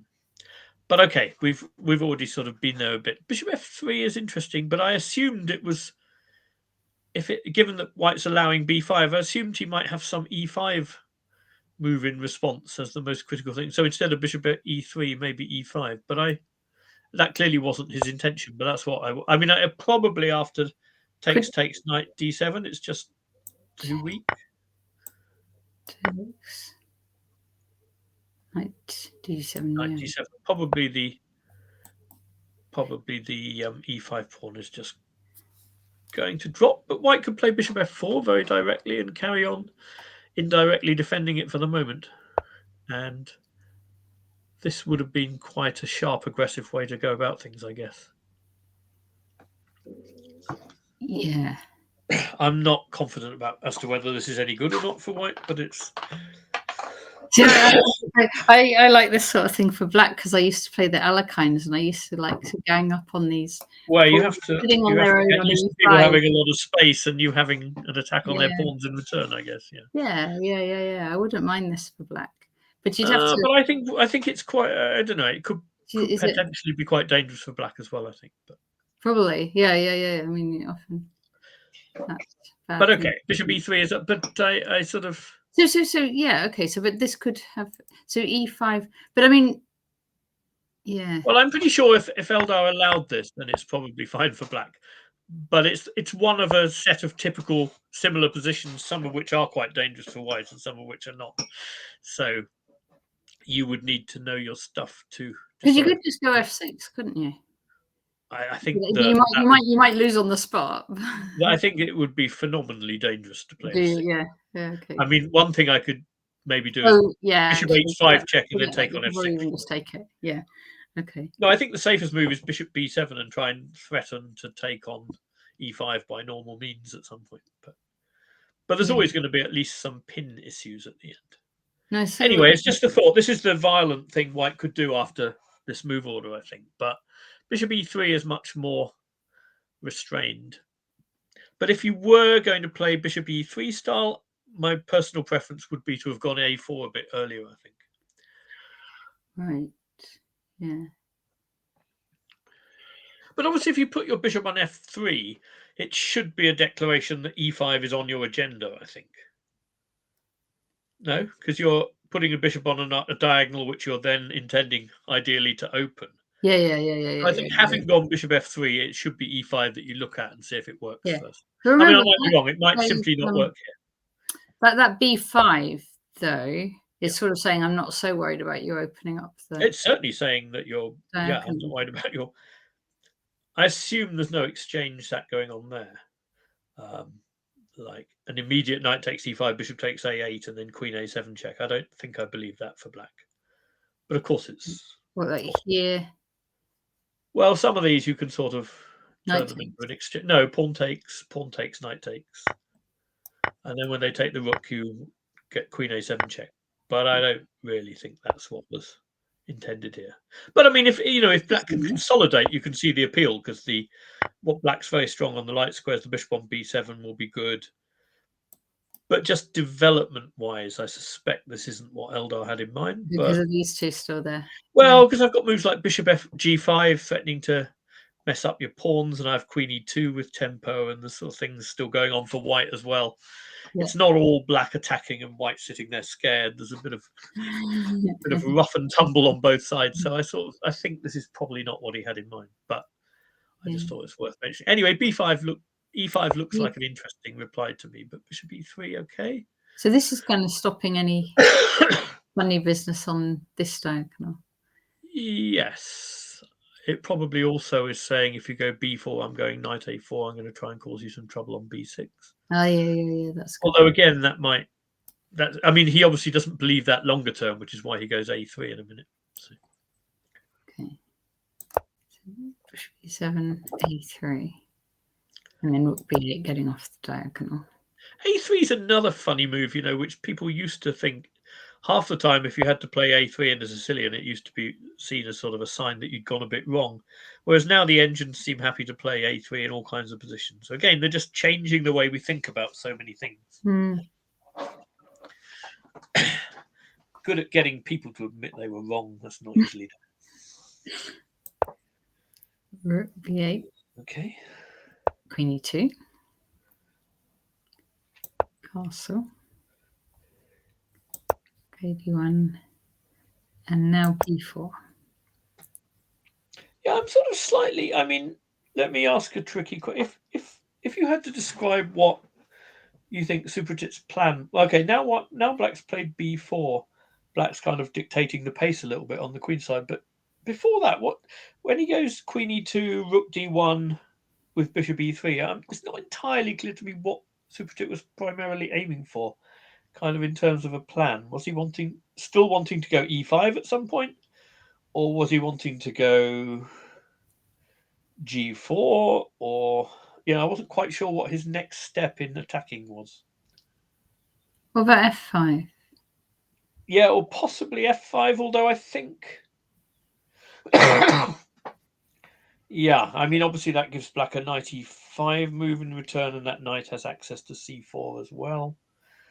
Bishop on f3 may or may not go. I mean, then you probably do want to be adding g4, g5 into the mix together with f5 anyway, probably. Just wasn't quite clear to me what he was aiming for, but it's interesting that Gasanov nonetheless wanted to just stick b4 in there straight away.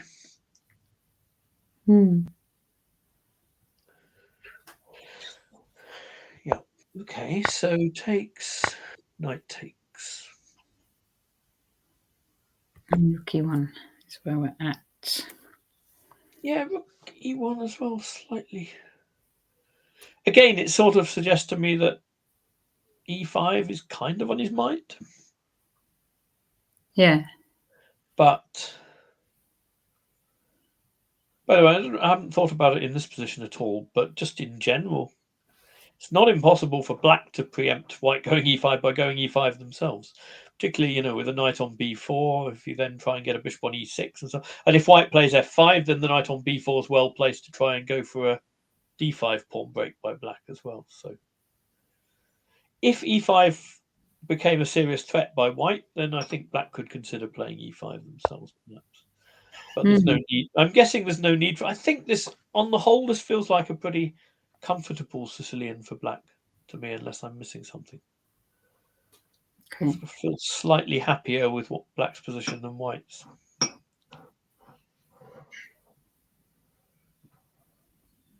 That bishop on e7 is not that exciting. No, they never are though in the Scheveningen. They're latent. Thanks for the follow. Highly latent, but latent. Yeah, I don't know. Rook e1 doesn't strike. Again, I'm sort of find myself asking what was white's plan here.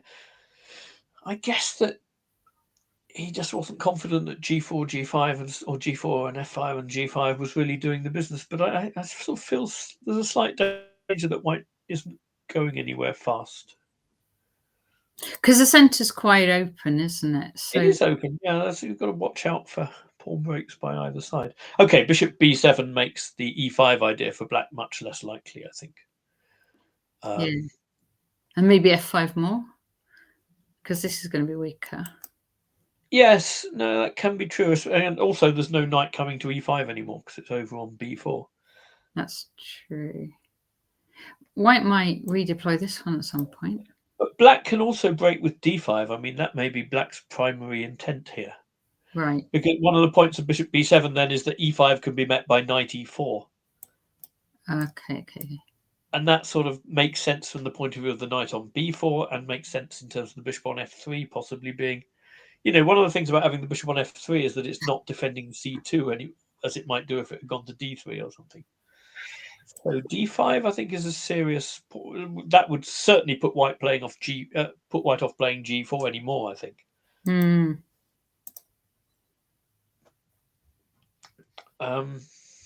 So black has d5 as a possible plan, and a5, a4 is also possibly annoying sometimes just to undermine some of these horses. I don't know. Yeah. I see. It's one of those positions. I might just not be seeing things very clearly now, but it seems to me there are more obvious plans for white for black than there are for white, I think. Yeah. Okay. Makes sense. That's not a bad way of assessing positions in human terms, I think, because if you can't easily find a plan, it's going to be difficult to play. If you get positions where one side has a plan and the other doesn't, that's sometimes worth more than a sort of theoretical plus equals or something. Yeah. Okay. So yeah. Oh wow, lots going on here. Right. So this is Stanley against Dimitris, and we got, how far did we get? Somewhere around. We didn't get it. We got to bishop g4. This was it, wasn't it? Yeah. I really like the queen move idea here. Yes, you wanted to move the queen, didn't you? Oh, but wait a minute. Did he play h3 and then move the queen? He played h3. Yeah. Okay, but if you're going to move the queen, why not do it immediately so that then well, two things. You might be able to play knight e5 hitting the bishop, which you can't do if you've got h3, bishop h5, and you're reducing the probability of this black being able to trade the light squared bishops. I actually think it's my hunch is that it's right to move the queen immediately if you're going to do it. Just in principle, why improve that bishop by sending it to h5 and g6? Anyway, we won't dwell on that, but that's my immediate thought about that position. D2 is an interesting square. I'd have thought that b1 looked more natural, but maybe not. I've always liked putting queens on b1 and b6. I mean, I used to do b1 and b8. I mean, I used to do lots of queen b8s as black in the semi-Slav things. But I once played a queen b1 against John Ems. That's the game where I thought for half an hour, played my move, and he burst out laughing. Which was... Did he? John Ems. John Ems is so polite. People, like one of the most polite and inoffensive people you can. And he burst out laughing, and I think it was just because my move did so little after half an hour. It was like the ratio of time spent to what was achieved was so appallingly low that he couldn't keep a straight face. Oh, that's funny. Yeah, that's tough. Yeah. Okay, but Stanley prefers queen. Yeah, it's a bit odd though, because again, I want that square for the horsey. Mm-hmm. Doesn't that feel? I mean, talking about maybe isn't he going to there with this horsey? Yeah, but if black plays something like knight c6 or something which tries to stop knight e5, again, wouldn't it be better to be on b1, where after the exchange black would have to worry about the h7 pawn, than being on d2? D2 just feels a little bit awkward to me. Stepping on each other's toes a tad. I'm trying to see an upside. I'm sure there's an upside. Otherwise, I'm sure he would have picked the other square. But after bishop g6, after bishop g6, knight e5, it probably actually transposes to queen b1 anyway. You know. Okay. Yeah. So the difference is if they go knight c6, but maybe there is. Thank you for the follow.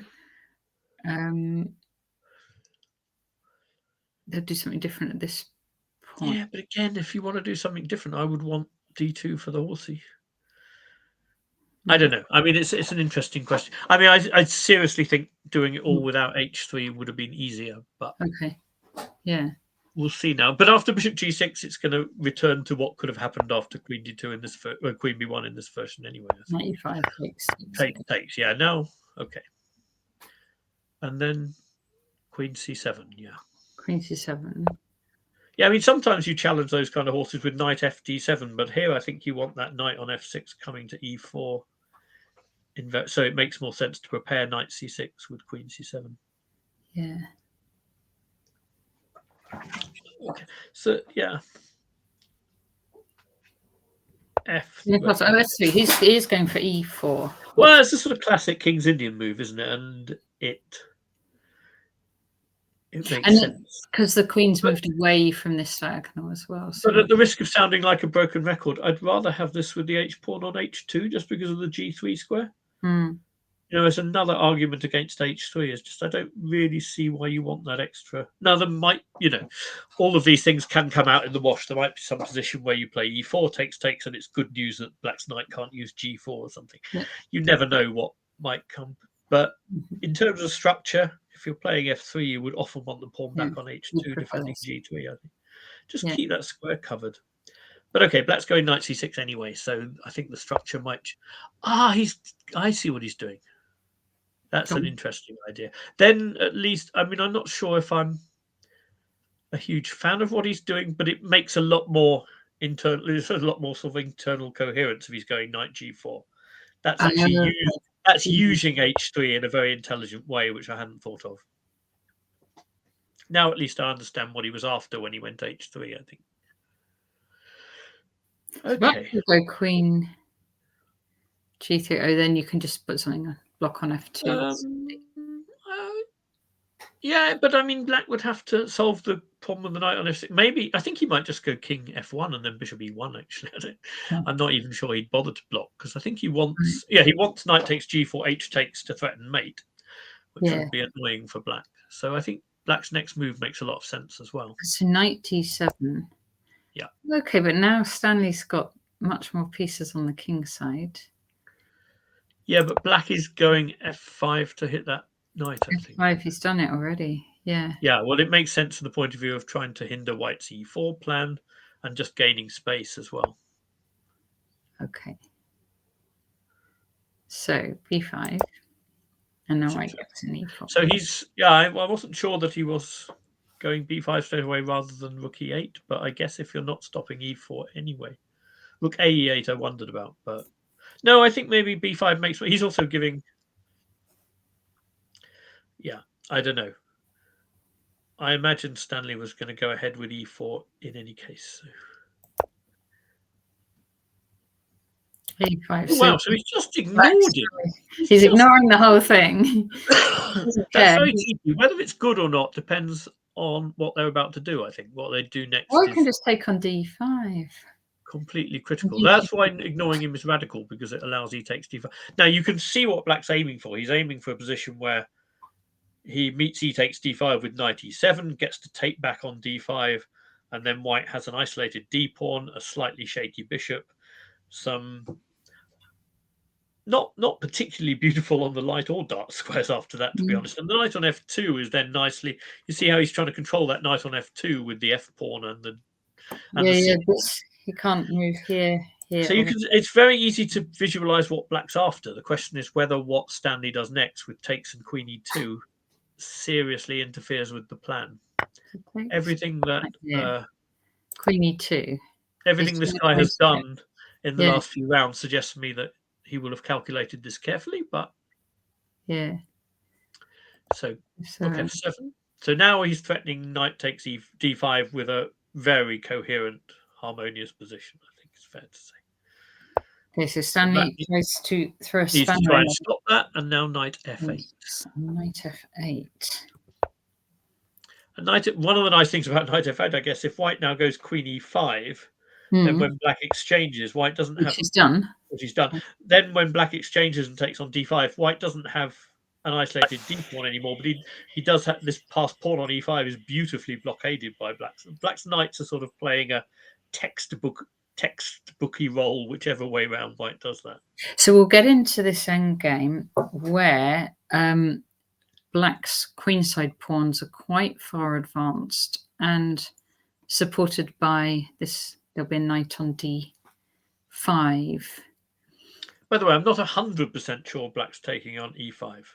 Right. It is also, I mean, because he might like white having this IQP, and it might be worth looking briefly at whether queen d7 or something is a decent alternative. I'm a bit doubtful that that's what he's intending, but it might be worth. Because, again, if black can take on d5 with the knight, now white has a sort of fairly exposed queen into the bargain as well. So the bargain looks increasingly dodgy for white at that point. But I guess white can play d6. That's where the queen d7, d6 would get complicated, and I'm suspecting it's not what black's got in mind. Yeah. Then white's got access to the d5 square, maybe even queen b7 instead of queen d7 if black did want to keep queens. Yeah. Queen b7 would enable black to meet d6 with knight g6, and the queen can't go to d5. But to be honest, this all feels unnecessarily complicated to me. I think black's doing fine if they take on e5 as well. Yeah. I think so. I mean, it's nice having that. But on the other hand, the knight on d5 isn't so secure. It isn't secure then in the way it is in front of the IQP. It's probably going to end up being attacked by rook d1. And I don't know. What do you think about this after queen takes e5? I'm not. So queen takes e5. Takes and takes. Yeah. So presumably that you want to keep the bishop, so you'd go. Well, I suppose that you do, but you also want to compete for the d file pretty fast. I think. I mean, the worst thing. I think the worst practical thing about white's position is probably activating this knight on f2, because all its normal squares have denied it by pawns, aren't they? Yeah, and to get back into it, so you wouldn't go there because then they can do that and it's still the same. So right, but it's going to be a later right one. Yeah, here. I suppose then you just come back into f2. So If we go f4, then you might be quite pleased that you made a little shimmy to get the knight back on the. I don't know. So I quite like the default. I think white should probably play rook d1 here. Rook And d1. my hunch is that I Oh, wasn't sure which one. by Maybe the way, no, definitely the f1. Sorry, otherwise there's a fork. By the Although way, it might be an these moves have inspired. been played. So queen takes. Oh, have they? Okay. Played, takes, and Cool. knight takes. Right. So I'm sort of expecting rook fd1. I think. Rook fd1. And I think I'm expecting black not to take on c3 because then white's rook is quite active on the d file and has moves like rook d5 in mind. And I think I'm expecting rook d7 now. I like the way that rook is defended and the knight's well defended. The only question? No, not the only question. There are lots of questions. Black's sort of got. I don't know. So what do we think about this? Well, I think if black had time here, then I like black's position quite a lot because again, this knight on f2, it just feels, again, it sort of feels unharmonious. But it's nice that black can't play b4 because of the pin on the a file. Yeah. But black is probably threatening rook. No, they're not threatening rook a8. Because of bishop. It's very useful that the a5 pawn hangs. Otherwise, I think again, white would have big problems. But is it so bad, right? So we go back. Wait.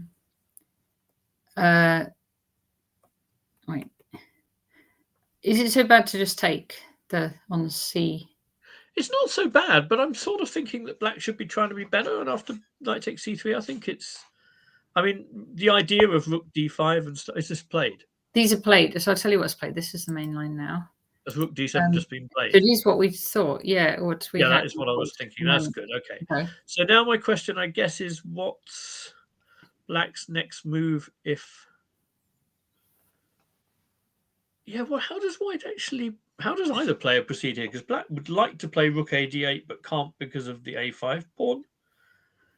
Would like to play b4, but can't because of the loose rook on a8.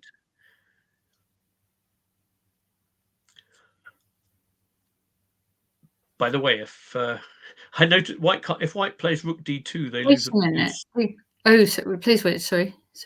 Rook d2 loses a piece. I mean, I would like as white to double on the d file, but rook d2 loses a piece. The knight takes c3, and then the knight can hop in checks with e2 and g3. Zwischenzug. Which gives you a Zwischenzug, of course, very important. Yeah. Time for an advert, but also a very nice illustration of why it matters that white played h3 and f3 together. The downside of that, that square on g3 can really matter sometimes, not just for sort of texty book stuff. So one thing I'm thinking black could do here, no, I don't know, not easily. Yeah, it's just how to coordinate these pieces, and then I much prefer black, I think, but not so obvious how to do it. But I mean, knight e6 to c5 to b3 is a plan we haven't thought about at all yet, and could be quite. Again, why it's not easy to defend some of these squares. Mm-hmm. And knight e6 is obviously a reason that white can't use d4 to try and double on the d file. So I'm a bit struggling for what white's next move is. So white's, because it is white to play here, isn't it? Yeah, it's white. So how do you improve that knight on f2? Maybe h4 and knight h3 is the simplest way, but it doesn't fill me with the joys of spring very much. Mind you, neither will the weather in a few days' time, I think. Oh, really? Is it going to get worse? I think so. It has been very good just lately. It's been, today's really nice. It started off being nice while we were in Prague, didn't it? And then it's been the same back in the UK, which is very unusual. Yeah, it's normally the other way around. We get our weather first. Yes. Yeah, I think knight e6 to c5 to b3 works quite well because it facilitates all these plans. It facilitates taking, playing rook a d8 for black to get the rook off the a5 to get. Yeah, we don't need if the knight gets to b3, we don't need the rook defending a5 anymore. And I guess the only thing it does do is momentarily mean the rook on d7 is undefended. I don't know if white can use that fact. Go on, what's someone dynamic like Stanley going to play here? What will Stanley play? Well, I mean, I think I'm quite dynamic too, in the sense that I'm more likely to make positional blunders than dynamic ones. But Stanley's going to look for some. Oh, he's gone bishop e1. Not sure that's quite what I was looking for on the dynamism front, although.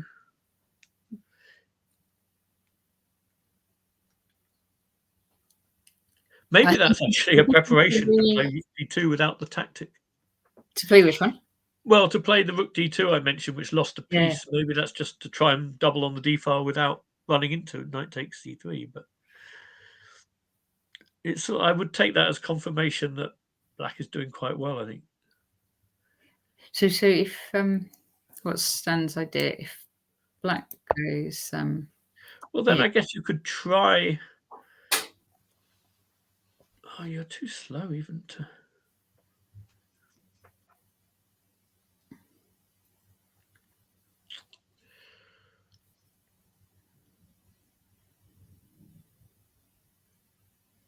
Yeah, it's not much fun because rook d2 blocks the bishop attacking a5 anyway, so black's free to go rook d8 when that happens. I think I'm afraid I'm coming to the conclusion it's just quite difficult for white. I hope I'm missing something for Stanley, but yeah, it feels difficult because of this. Yeah, not obvious where to put the knight. Yeah, the knight's a real. I mean, the coverage of the knight squares is really quite artistic. The guys. So what if you just like go? I'm gonna try and. Well, when I was talking about what you might expect from a dynamic player like Stanley, it did cross my mind that it might be kind of time for a g4 or something. But I'm not sure why you'd go bishop e1 first if you were going to try something like that. You don't want to exchange it. But I think you do want to. I think even if you're going g4, you'd still rather black took on c3 than not. I just think it makes your whole defense a bit easier. My worry is if black keeps this structure and just improves that knight from f8 to b3, what white's doing in the meantime. Yeah. Yeah, I think it's quite difficult. Yeah. Oh, okay. Oh, he's doing it that way. Okay. That's interesting. I wondered about king f7, but I couldn't see a good reason not to go with the knight. Maybe he wants to keep the rook defended, which is very sort of...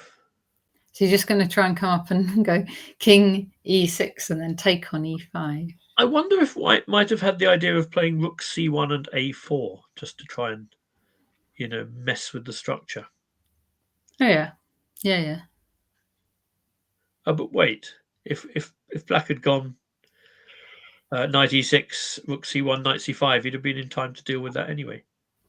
Ah, maybe there was a4, b4, rook c1 in that order after knight e6. So that would also explain why you moved the bishop back. So here, Stanley might have wanted to go might have wanted to go a4 immediately. Yeah. Just to loosen something in black's very super solid position, and now rook c1. c1. But there's still rook c8. I mean, you're taking some. Rook c8. Okay. And I'm still struggling to see a move that I. No, we've got a square for a knight, haven't we? We have for a moment, but I don't think. And then you can't go there now because there's knight e3. I think. Oh, maybe there's not. Maybe there's not knight e3. But is that? But you put the knight on d3, and then it's gonna have to move again. Move next, so does it? No. Where's it going next? Yeah. True. The control of black's knight has been very impressive. He's played this. Sorry, of white's knight. Sorry. Black's control. Black has made it hard for white. I think he has. Yeah, he's made it hard for a few of his opponents in this tournament. Yeah. But okay, I still don't quite understand why he needed king f7 rather than getting on with this plan. But we shall find out, no doubt, or we may find out. Let's move on because there's. Yeah. Do you want to take a 5-minute break? Yeah, that also might be good. Actually, I could do with that. Okay, so I'm gonna put it on this next board, and I'm just gonna take us off camera, just for 5 minutes. It looks like this board's at a very, very interesting moment. We'll come back to it in just a second. Yeah. Yes, absolutely. Okie doke. See you in a moment.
Hello and welcome back.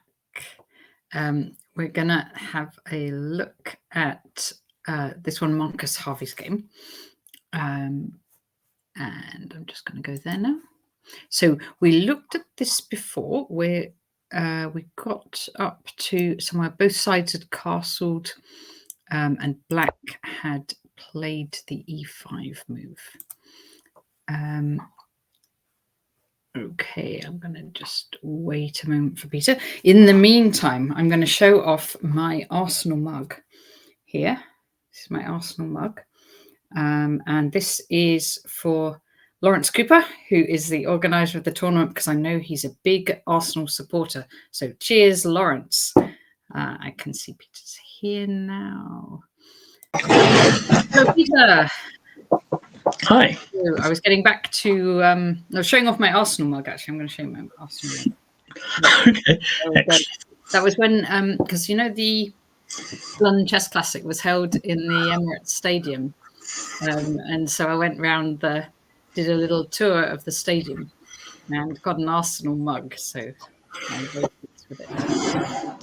Lawrence supports Arsenal. Indeed. Okay. It was very nice having the tournament at the Emirates Stadium, I have to say. It made it feel quite special. Yeah. I played some of the rapid plays and blitzes. And yeah, no, it was like they had the ground kind of lit up purple and all sorts. It was very nice. All right. So we were approximately here. We might have got a bit past here, but I remember Black playing this interesting e5 move. Yes. And yeah, we got a few moves in one, but basically this sets the structure. Here we go. Queen b6, back out to b6, knight c2, and knight g4. And knight c2 we hadn't seen, I don't think. No. Okay, that's yes. Oh, we talked about that knight redeploying. We talked about maybe it would maneuver around this kind of way. Okay, and Black's cutting it off, coming to g4, but also threatening a nasty thing on f. Indeed. Yeah, so actually Marcus went ahead, defended by... Was there a case for White playing kind of h3 or something to cut out before knight c2? Before playing knight c2, so that then you can actually get your knight to e3, I wonder. Maybe. Just a thought. Yeah, okay, because I mean the fact that knight g4 feels like it eases Black's job a little bit, perhaps. Especially if Black wants to play f5, then being able to play knight g4 at a moment when you're forcing the trade of knights, or maybe forcing the trade of knights, feels like not a bad thing, but okay. Yeah, so they do come off. Oh, okay. Takes not with the rook, but with the Oh, okay. That's very interesting. Interesting. That is taking that d4 square very seriously. That is. Takes the d4 square. Well, I think it also makes a sort of interesting claim that Black's counterplay is going to be heavily dependent on playing f5. And so you're not actually going to be left with doubled isolated e-pawns for very long. They're going to automatically become traded off as soon as Black tries to play the sort of thematic counterplay, which sort of goes some way to explaining. It's also, yeah, I mean, it's pretty useful to stop knight d4. It's a very interesting decision. Yeah. So Black tries to gang up on it here, and White defends. Knight b4. Going for there. Okay. Knight 3 defends. Okay.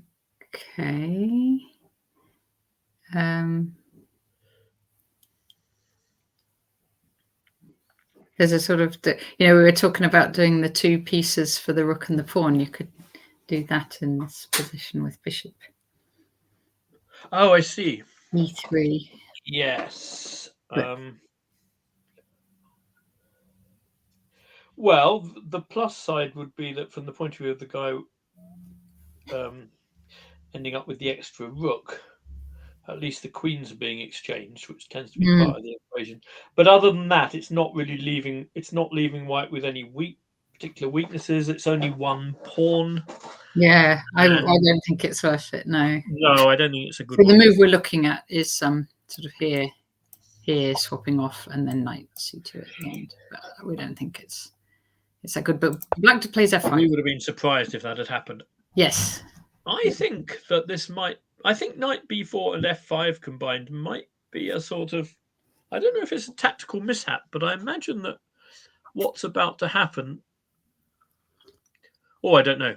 No, it's about to get very complicated. Maybe I'm.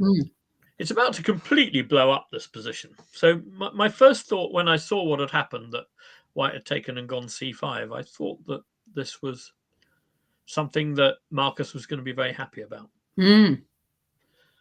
Okay. And it brings a lot of energy to white's position and brings the pieces to life. But it looks like there's a whole complicated story to tell at the end.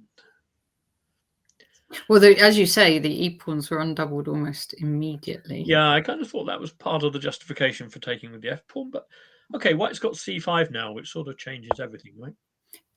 Okay, so c5, very interesting. And that's so if the pawn takes an e5 falls. Well, you would think if the queen takes queen c4 check is the main thing, and that just wins material, which is why at first I assumed that. Or I guessed that maybe. Let's just see why that wins material. So here. Yeah. So if the king moves, then you exchange and take on e5. No, the king moves. There's no longer a second defender. There's no second defender of b4. Right, take on b4. Right. Yeah. And if they take, then you take. If they take, we take back, and then knight hangs, and black can play d5. Bishop takes b4 and sack the exchange. But I'm guessing. And if you go here, they just go. That's an interesting question. I think that if they're the e4 is not legal. I mean, it's not even legal. Slightly overlooked that fact when I made my bold claim. So let's see what's the most convincing. Maybe takes and bishop c4. Takes and bishop c4 might be very good, but there is bishop e6, and I can't see an immediate killing blow. Oh wait, just no. Ooh, what's the best move here?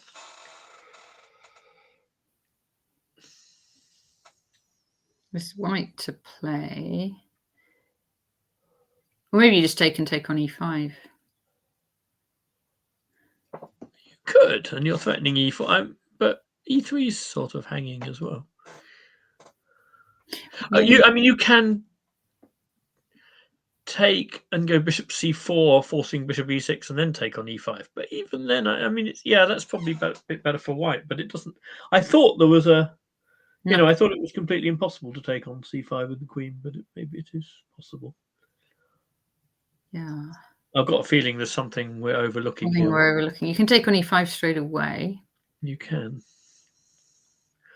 But it doesn't seem that doesn't feel like a knockout blow either. Although I could see why it might make black's king feel a bit uneasy. Yeah. Okay. What I can see is why black would want to avoid all that and take with the pawn, which makes sense. Yeah. Okay. What I'm not quite sure of is why didn't white just go knight takes e5 now, which seems to contain a lot of threats and looks very tempting to me. So knight takes e5. That's what I assumed he was after. Is it just knight c2? Well, queen c4 check is going to be. I think after queen c4 check. Oh no, wait a minute. I'm actually hallucinating something here. e6. Yeah, I was then looking at knight g4, but for some reason I thought the rook on e1 was attacking the bishop on e6. Well, knight g4 is beautiful, right? Let's just show that. So okay, here. It's kind of cute. Yeah. Knight g4. It's unfortunately not the right move because. Well, possibly rook takes f1, getting rid of that bishop. Rook takes f1. So you'd have to play queen takes. Oh wait, no. Sorry, you don't have to play queen takes. You can play rook takes. You still have the checkmate with knight takes h6, don't you? That's what you're after is the checkmate. Let me, because I'm catching up with you here, and knight h6 is just mate. Very beautiful. That was the idea. That's scary. It still is mate. But So knight G4, but black. but you can go here. No, I don't want to take on F1 anymore. I just you're going there. Yeah. That's kind of cool. To get the thing off, please. Okay, do you know what I'm going to do then? No. I'm going to move my king to H1. Well, you can, but I'm going to then go here. Yeah, you're going to take my queen, and when I go knight F6, you're going to take my knight. Backward bishop check. Backward bishop. You're going to take my knight, unfortunately. Yeah. Yeah. If you moved your king, I still have knight D7 check. I can take your queen and fork your rook and your bishop. There's so many pieces on Pries. We should go back. And there's let's go back. Okay, so queen C4. That's where we were, right? It looks like two people who've just learnt the game, just blundering all their stuff. That's exactly what it looks like. So we're looking at knight takes E5 instead of queen C4 check. It may be that Marcus saw all of what we just saw and thought, I'm not getting involved in that nonsense. Don't fancy that. But knight takes E5 instead of queen C4 check is still worth looking at, I think. Okay, so instead of that, yeah, knight takes E5. So I assume knight C2 was not possible because of queen C4. Okay, so queen C4, bishop E6. The alternative would be the more restrained knight D7, I suppose, to try and win some. Knight D7. Yeah. Okay. Well. Okay. Now maybe rook F1 actually is now maybe rook F1 is really a thing. Well, can't I just move my queen? Sorry? Can't I move my queen? You could move your queen, yeah. So like there. Okay. Now I need to just have a little thought because I already blundered all my pieces once, so I don't want to do it again. So if I went rook D1 or something and just tried to claim that I was continuing. You can continue. Rook D1, all right. Okay. I'm not going to take that rook. I might have to just take this, yeah? Are you mating me? I'm just taking. Well, I'm just going to take and then take your queen, and I'll be material up, I think. Okay, wait a moment. I sort of assume when Marcus made this decision, it was using quite a lot of time. We just sort of saw one position and then saw it all happened. But I imagine he did give all this some serious thought. All right, what are you doing now? What am I doing now? Yeah. What am I doing now? That sounded very much like a challenge. It's a challenge. It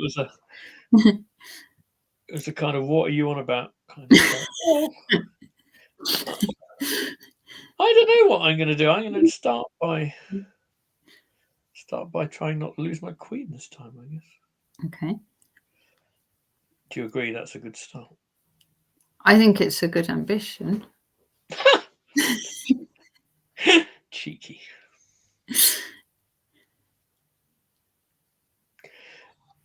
Yeah, it might just be an ambition. So I was thinking of moves like queen E4. I mean, I'm seeing ideas like bishop C4 coming and stuff. But I'm conscious of the fact that you might be taking on E3 with something. No, you won't be taking on E3 yet. I'll just go queen E4. You're taking my rook is what I'm worried about. I might take... I'll take something. Like maybe I'll take this rook, yeah. Yeah, that's what worries me. Okay. So now I wanted to go something like bishop C4 just to keep the... but you can... No, you can't. Maybe take that. Can you take... I used to be able to do tactics, so I've got a bit... What I'm going to do, I'm going to take your thingy. Oh, no, I'm not going to do that. No, you're not going to do that. Forget that. That's not what I'm going to do. You're probably just going to go rook E8 or rook AE8 or something. Yeah. Calm rook AE8. That's what I'm doing. Or rook FE8. Something like that. And if I take your rook, since you've started that sort of thing. That one then. Well, then knight F6 check I was hoping would be rather more interesting, but I don't know. I mean, it's all tremendously random looking to me, but that might be because we come back from a 10-minute break straight to this. It's a bit harsh, isn't it? Wasn't what I had in mind. It's nice that bishop takes C4, allowing the queen to be captured because of the mate on F1 probably fails to queen takes C4 check. But I can't pretend I'm totally sure about it. That's probably not true, actually. So we can just play here. You probably just take that because you've got mate on F1. Then knight g4, and I've at least got a draw, I think. Knight, But rook f7 maybe. rook f7. Yeah, knight f6 check, and then I've got my knight doing interesting. But after rook f7, I'm not so sure. Now my rook on d1 is a bit overworked. Well, that was a stupid variation, wasn't it? Yeah, hard to know what's happening here. I think there's a kind of variation which is probably the strongest argument for using an engine. Okay. Anyway, that was. I hope people found that fun. I found it ludicrously weird. Anyway, it sort of might go to explain why knight takes e5 wasn't clearly good for white. And so why Marcus goes bishop queen c4 check, bishop e6, queen h4, yeah? See, which is the other way to keep the momentum. It's quite jolly for white, doesn't it? Well, I think I still think that. I mean, I don't. It's never nice when you accuse players of overlooking something, but my feeling is that black didn't mean to allow c5. I think it's opened up too many interesting. But on the other hand, what black does now is clever, yeah. So maybe he. Yes, it's all part of the plan. But it's certainly true that if bishop g7, knight g5 just wins, yeah, it's kind of a double attack on h7 and e6. Yeah. Wins in the sense that when we take on e6, we then have bishop c4 to follow, which I assume is fairly terminal. Yeah, that's nice. That's fairly terminal for black, I would think. So, yeah. You can go knight d5 again, but then there's... Yeah, then there really is e4 and stuff. I think that's really a bit grim. Okay, so black did this exchange. So black did what he has to do, I think. Yeah.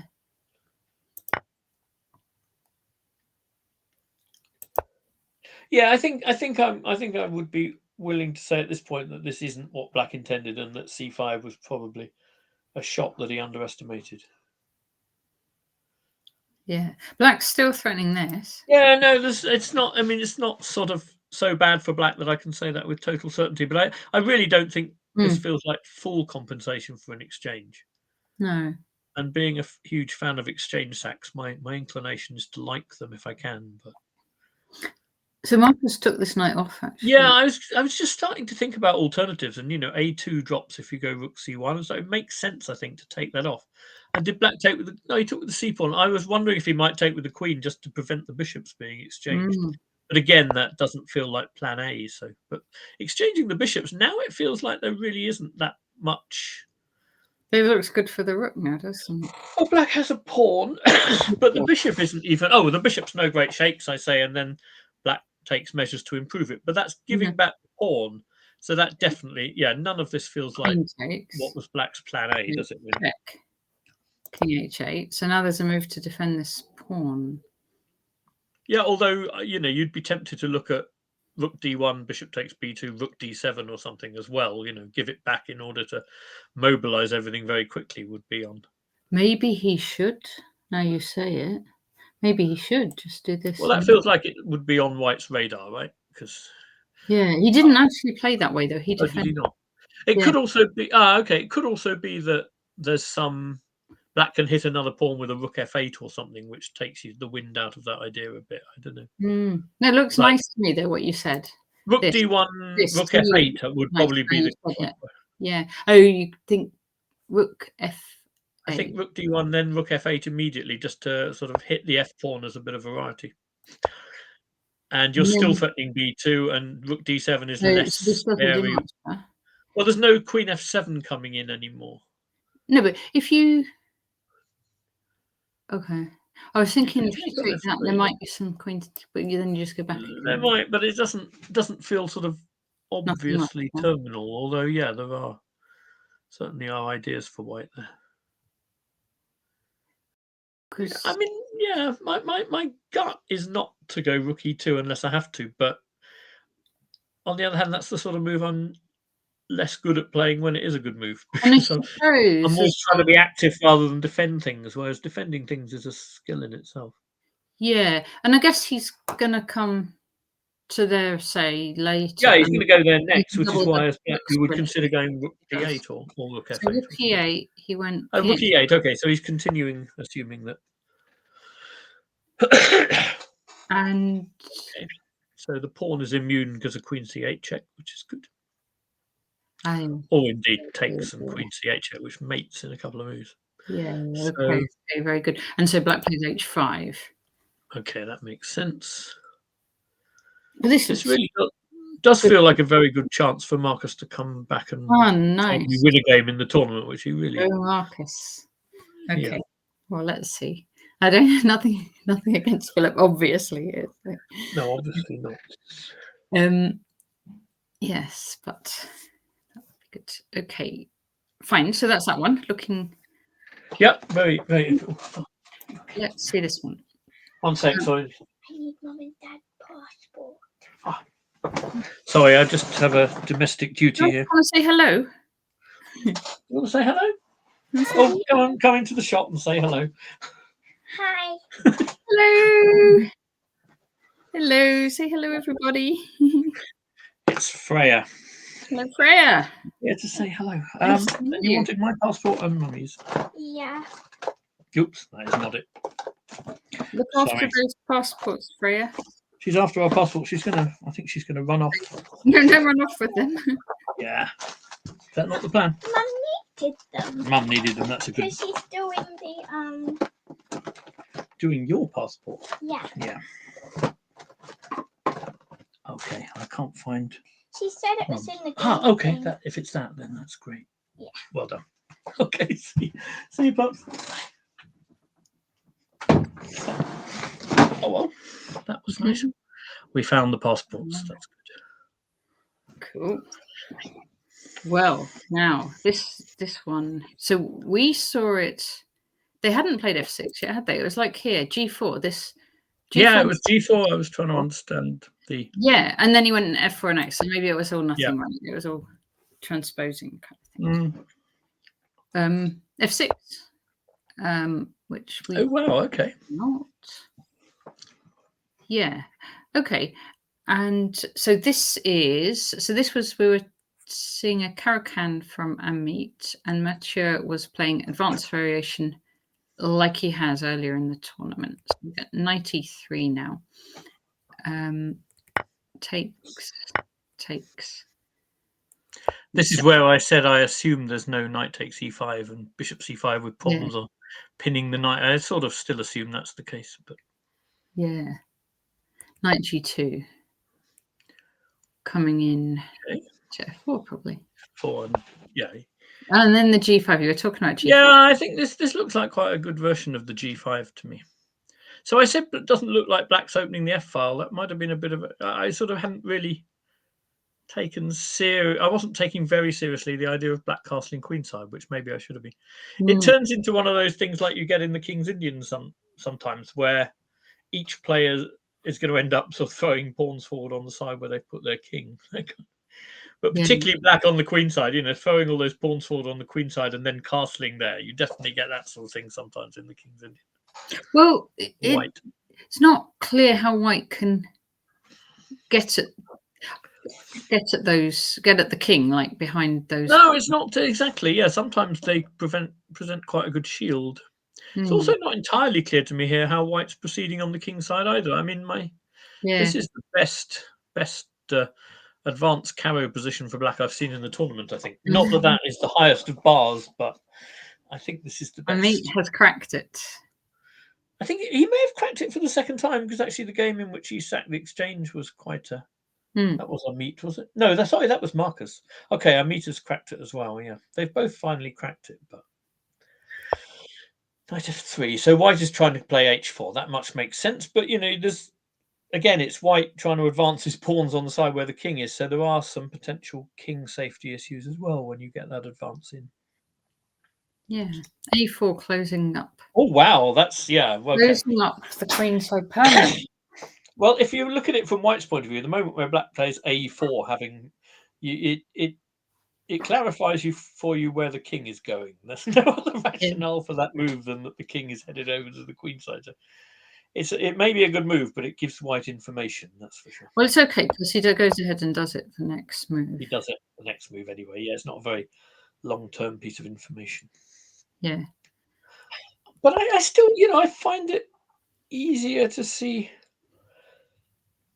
I mean, black's going to go h5. Oh, I was about to say black's going to go h5, and then I see white goes on to play h4. Yeah, I don't know.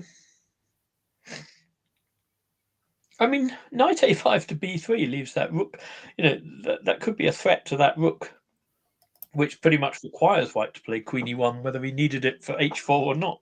Oh, yeah, because the rook would have a square there, but it's not a very promising. It can go to a2, but again, if you were Jonathan Ralston having a chat with it, it's not going to be happy. Yeah. It's not going to be the world's happiest book. No, not happy there. So queen e1 giving it more space. And then this knight does come in. And rook so it's moved 25. Actually, one of the interesting things in this tournament, because whenever I play Ameet, Ameet is one of my biggest bogey opponents. I really, really perform way lower than I should against him. And it's often time travel often plays a role. I find him very, very difficult psychologically and everything else to play against. But in this tournament, his own time consumption has been pretty shocking. Actually, in my last game with him, we were both in horrific time trouble. He seems to have the clock under much better control in this game than some of the others I've seen as well. Which is quite impressive, given how many difficult decisions there've been. I think moves like a4 are quite difficult decisions because you're. But would you say he's got control of his clock? Because like Cornette's got an hour left for 20. Is it? They get more. They don't get whether he's got control of his clock relative to his opponents is another matter. Because Ameet's got 20 minutes left and they're only on move 25. Yeah, he's got nearly 23 minutes. That's certainly better than it's been in some of the previous rounds. I'm not sure. I mean, I thinking about the opponent's clock when deciding whether I've got control of my own clock, I find quite difficult sometimes, because sometimes I find if my opponent has very little time as well, I get slightly more reckless about being willing to be in time trouble, because they will be too. Actually, then suddenly they speed up and you think, oh, I shouldn't have been bringing their clock into my calculations of whether I have control of mine. I don't know. I sort of think that it's very interesting. Maybe I'm misjudging the position, and White's h4 break when it comes is going to be the most important game in town, but there's things to like about Black's position. I'm pretty sure that's true. Yeah. Because White's not really aiming at Black's king at all. So here we go. Here it comes. H4. This is the H4 game. Okay, so this one.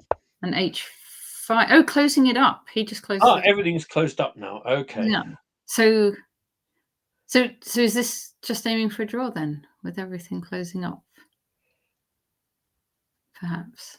I'm the wrong person to ask. These totally blocked pawn positions are probably. I think that I don't want to give away too much information about my weaknesses on.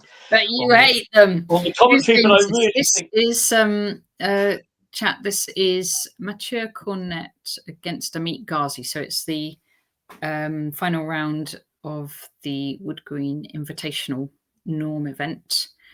So 2 Grandmasters. Matthieu Cornette white, Ameet Ghasi black. Sorry, go on, Peter. How much you don't like positions where there's no pawn breaks. I think I find the hardest things in chess to judge, because basically it's going to come down to whether there is some kind of breakthrough by a piece sack or some pawn break that looks like it's not there. I guess the only pawn break that looks very implausible at the moment is Black playing b4. There literally are no others, right? So, b4 looks highly implausible. So it comes down to whether something can be achieved through piece play. I mean, other ways in which files get opened, I suppose, are if you have outposts like here, potentially the f6 square, where you can sack something, sack an exchange to open the position or something. Doesn't look hugely plausible to me, but because you can't get in. There's not really a way. The only way a knight can get in is via this. What can go wrong for Black? I suppose if the f file if everything gets traded on the f file apart from, say, the queens, is that bishop maybe vulnerable to some kind of queen c7, queen f7 invasion? I guess that's sort of scenario where you suddenly e3. Well, you got this bishop on a wonderful sort of long diagonal. with nothing apparently impeding it. But after Queen F7, you sort of feel sorry, like right. Yeah. I don't know. Well, what's he doing though with Queen A5? Like I said, one of the things you have to look He's for doing is something that interesting. I He's don't doing think- something interesting with that move. I'm not sure what it is though. I don't know if he could ever be planning to sack. I very Yeah. much doubt it. What else could he be doing with that move? Don't know. Yeah. I don't know. I think about chess so much in terms of pawn breaks, I think, that I do get a bit discombobulated when there aren't any. But I don't want to tell my future opponents all these things. You've just done it. It's too late. Yeah, I hope they're not all watching. They are. They are. Oh dear. Queen A5. Yeah, explain Queen A5 to me, somebody. A5. I like the move without having a clue what it's about. Who's he going for Bishop A3? Well, that was my first thought, but it doesn't look hugely plausible.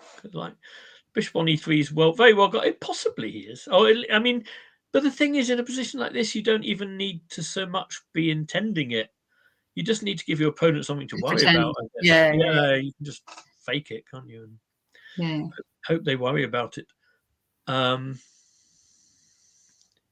All right, but let's move on because we said we're gonna move through the game. So, so I will be intrigued as to the white defense. Get the totally blocked up one off the table.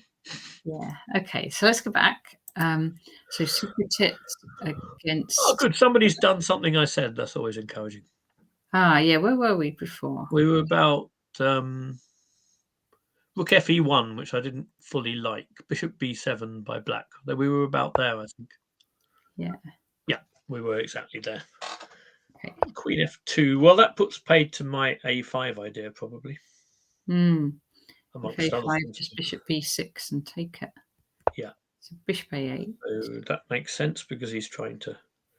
Because Bishop B6 could be a very useful move, whether it's taking something or not. Just controlling squares and giving A5 to the knight or something. So that makes lots of sense. H3. G4. Ah, yeah. Like I said, if white starts going G4, black's going to go D5. And I don't just. I mean, I sort of sometimes find when your opponent attacks on the wing, strike back in the center advice a little bit like over mechanical. But in this position, it feels like the right thing, and it's what he did, right? As soon as the attack on the wing happens, in a lot of these Sicilian positions, that old adage still holds true because, basically, if black plays D5 in the Sicilian when white hasn't made any attacking gestures, you end up with the same pawn structure you get from various other openings. But if white's made a lot of extravagant attacking gestures when you go D5, then the move can open up quite interesting lines, and then it becomes much more work. For example, here, white's not going to want to take on D5 having gone G4. And although he probably wouldn't have wanted to take on D5 anyway, it wouldn't have been so outlandish without G4 on the board. But here he pretty much obliged to go E5, and knight E4 is going to come and... Well, white has to give up the bishop, I think, because if they take with the knight, then C2 is immediately dropping. You get taken. By the way, thinking about the resources of black's position, even if it wasn't immediately dropping, it would probably be very hard to defend. So that knight probably needs to be on C3 anyway. So white has to take that with the bishop, and then, white's king always feels a little bit potentially vulnerable, right? You don't... there's an e-pawn in the way of the long knight. Imagine if you took If this gets... If you took the e-pawn off, you'd feel terrified as white, right? It's one of those positions where your opponent's pawn is standing between you and sort of dire things. By the way, one of the things I've started doing with some of my pupils, trying to explain these things, I try and look at things as if they were opposite coloured bishop positions, even if there are other bishops sometimes on the board. So to me, this one feels like an E3 versus A8 opposite coloured bishop position. And the fact that black also has a bishop on E7, I still see as slightly incidental. All the kind of attacking chances that flow from opposite coloured bishop positions, it seems to me black can claim a lot of those here. Yeah. Do you see what I mean? I'm not sure that the fact that there are other pieces on the board doesn't really invalidate the aspects of an opposite colour bishop position, which make this a bit terrifying for white, I think. So your point is this bishop's going to be... Well, you need black desperately It's wants more to get rid obvious of what that that pawn. bishop's doing. Yeah, so... And yeah, in terms of king safety for white, the fact that there is an uncontested bishop on a8 means it has a lot of the sort of characteristics of an opposite colour bishop position. And of course, they may be drawish in the endgame, but they tend to favour the attacker in the middle game, and this is going to be black by all accounts, I think. Yeah. So I think this is very... White probably doesn't even want to try and...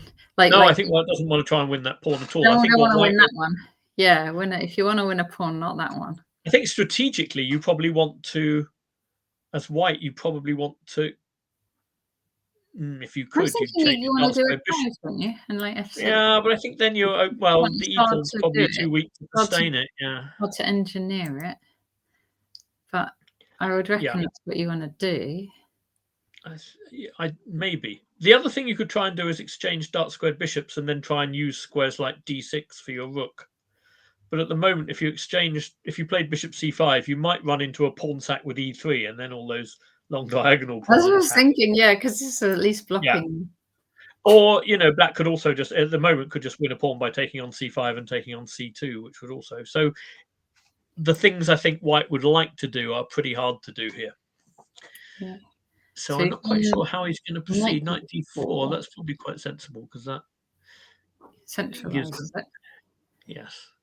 Bishop f8. Yeah. Now rook d2.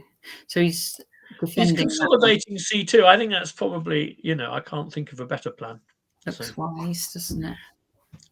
But I do think it really matters that black's potentially weakest point is something which white probably dare not take off. It's kind of a weird situation where you have to be incredibly brave to take off black's. The only thing which is, apart from the knight, the only thing which has ventured into the other half is that e4. Imagine if you were white, if you managed to get off the queens or something, then you get off the queens. Yeah. Then there's, and by the way, if you could get off the queens, I also like the knight d4, rook d2. I like that very much as a preface to a position where you didn't have queens. I just think I assume that Eldar's going to make it rather difficult to get the queens off the board. Yeah, I think you're right. I think it won't. I think black's. You won't allow it. The advantages here are dynamic, where I think that means that he wants the queens on the board. Yeah. Okay, so I prefer black, but it's not it's not without hope for Supratit. Yeah.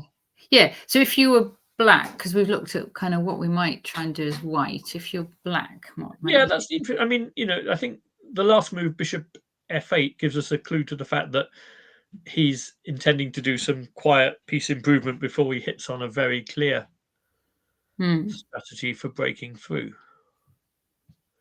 And I might be wrong. It might be that the position is better for white than it looks, but I suspect, but in human terms, it does feel quite a little bit nerve-wracking for white.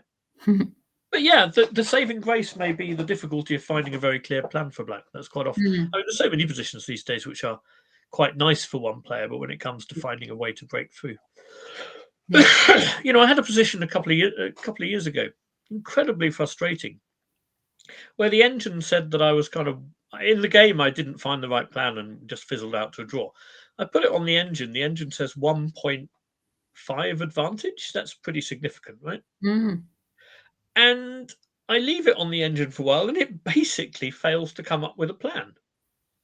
It says 1.5, but it keeps essentially repeating the similar sorts of positions, never actually makes progress, and keeps claiming 1.5.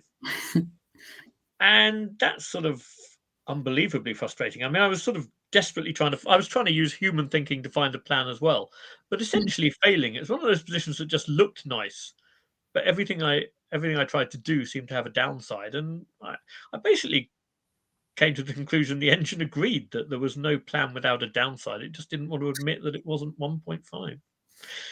So, the perils of analysing with engines, Yeah. So this is, I think what black's going to do next is a very good question, but I'm not sure I have the answer. Yes. Okay. But I would nonetheless. It's pretty clear in my mind that I would rather be black in the position. Yeah. Okay. Well, next one, I just noticed something interesting, which is the difference in time on the clock here. Oh wow! So let's look at the position. So, okay, but it's sort of an end game. Yeah, I sort of. Where were we? This is what I meant by wondering whether Stanley had been playing a little bit quickly once or twice. Because if you've got 54 minutes left on the clock, and you've got this position, then I sort of think that there must have been some point at which you should have spent longer in order not to get this position. Yeah. So we were around here, weren't we? We took the queens and we took d5, and then white played that curious bishop e1 move, which we sort of half understood. That's right. Bishop e1. And king f7. I was expecting knight e6, but we got king f7. Yes. Yeah. Rook c1. So he is probably going for the a4 idea that I was thinking of, but black just blocks it with a4, which, by the way, is one way to liberate the a8 rook from having to defend a5. But obviously, black loses that nice b4 breakthrough, which we thought could be a thing sometimes. But yeah, so white's queenside pawns in some endings might hold up these black pawns for a while. It feels to me like it clarifies the fact that black is significantly better. It sort of removes sources of potential counterplay for white. Okay. Interesting. I mean, it does look to me like a sort of, it looks to me a bit like one of Nimzovich's Nimzo-Indian games, where eventually his knight's going to be better than white's bishop and everyone's going to praise him for his textbook play. But when you look in detail, obviously, most of those games, there were some more things going on than the annotator admitted. But this does look very smooth for black.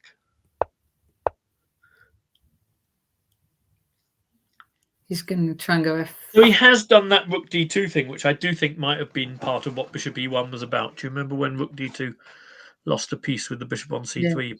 Yeah. But I just look at the white squares, and there's not much. And indeed the white dark square bishop, which is part of the issue with the white. The bishop and knight. Both it's like bad bishop against good knight kind of textbook thing to some extent, isn't it? Perhaps where's this knight? Let's see. h6. This does look tricky for white. Now he's got king. King's nice. He's getting his bishop out. Yeah, good stuff. Oh, that's very classy. Yeah. So you don't want to. You don't want to relinquish the d file at all, so you use this moment to liquidate some pieces. I'm just looking. What about bishop rook t6? Can you go rook d6 here? No, because you can't. The rook on e2's attacked as well. So, yeah. Called with check. No, that rook being with check. And just the rook being attacked. And he can take on d8 without losing any stuff, right? But it's not a beautiful thing. Can you take on d8 without losing stuff? Oh no, you do still lose stuff, don't you? Because well, after knight takes e2 check, you can go king g2. After knight take, but positionally, it's probably worse than what he did. I think you get a similar position to the game, but you've kind of let black in slightly more. The bishop looks more active on d8, but it's actually much worse because it's not defending the queen side anymore. Bishop d8. See if my tactics are. So if you just took on d1, so you took on here. Okay, if you take there, king g2, I'm not sure if the e2 knight's on a winning circuit, but maybe it is.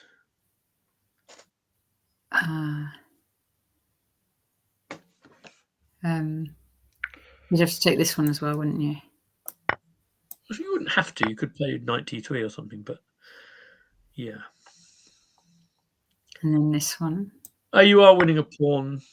I guess. Quite nice. So the truth of my statement stands or falls by whether you regard a pawn as stuff, which I suppose you ought to, really. Pawns. Yeah, a pawn is stuff. So the king's active and. No, I hate this position for white now, but I don't. I think that bishop d8 just is worse because because the bishop's no longer defending the queenside, which is your one slightly passive hope here, I think. So this knight So yeah, is knight c3 pretty is just a clever, stop isn't move. it? From Sorry? Dimitris. It's pretty clever from Dimitris. It's kind of clever, although I think if you're playing, you're going to see it. I mean, Nice. it's not. Yeah, you would. You see it, I'm sure. So here. It's just a very good liquidation mechanism, isn't it? Really. And it is exactly what we say. It's just a good knight versus shaky bishop thing with a. So this is how easy it is to break through, but this is creating. This is where they are. Yeah. Creating new possibilities for the knight. Yeah, the bishop's no great fun to have, is it? But it's like that other, like say White actually did get that in, then this bishop's fine again. No, I mean if the but that's just never going to get it. Okay, the king may not always be your first choice of blockader, but it's pretty difficult to deal with here, I think. Yeah, because you can't get this rook. Like the black's got control of the only very relevant open file, I think. Yeah.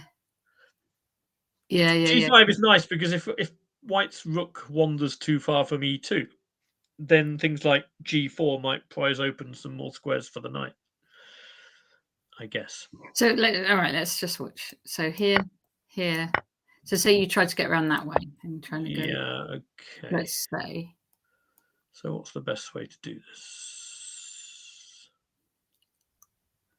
You could do your G4. I could do G4. I mean, I sort of, I was thinking in principle of waiting till your rook had wandered a bit further, but it's not so easy to find convincing waiting moves. So, yeah.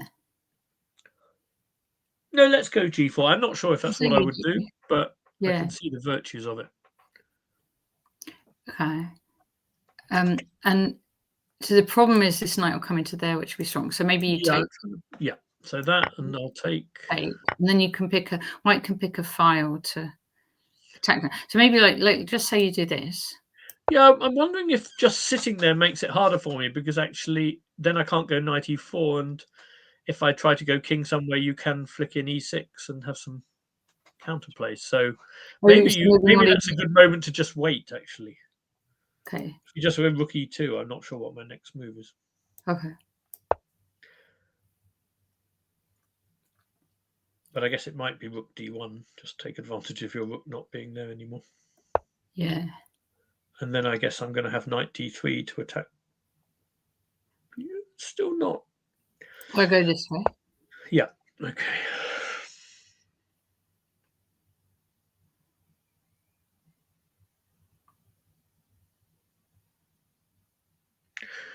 Yeah. It's gone different though. Yeah. I mean, I think it's very clear that it's White defending, but it's not totally clear that he's not able to. So say from this position, so it went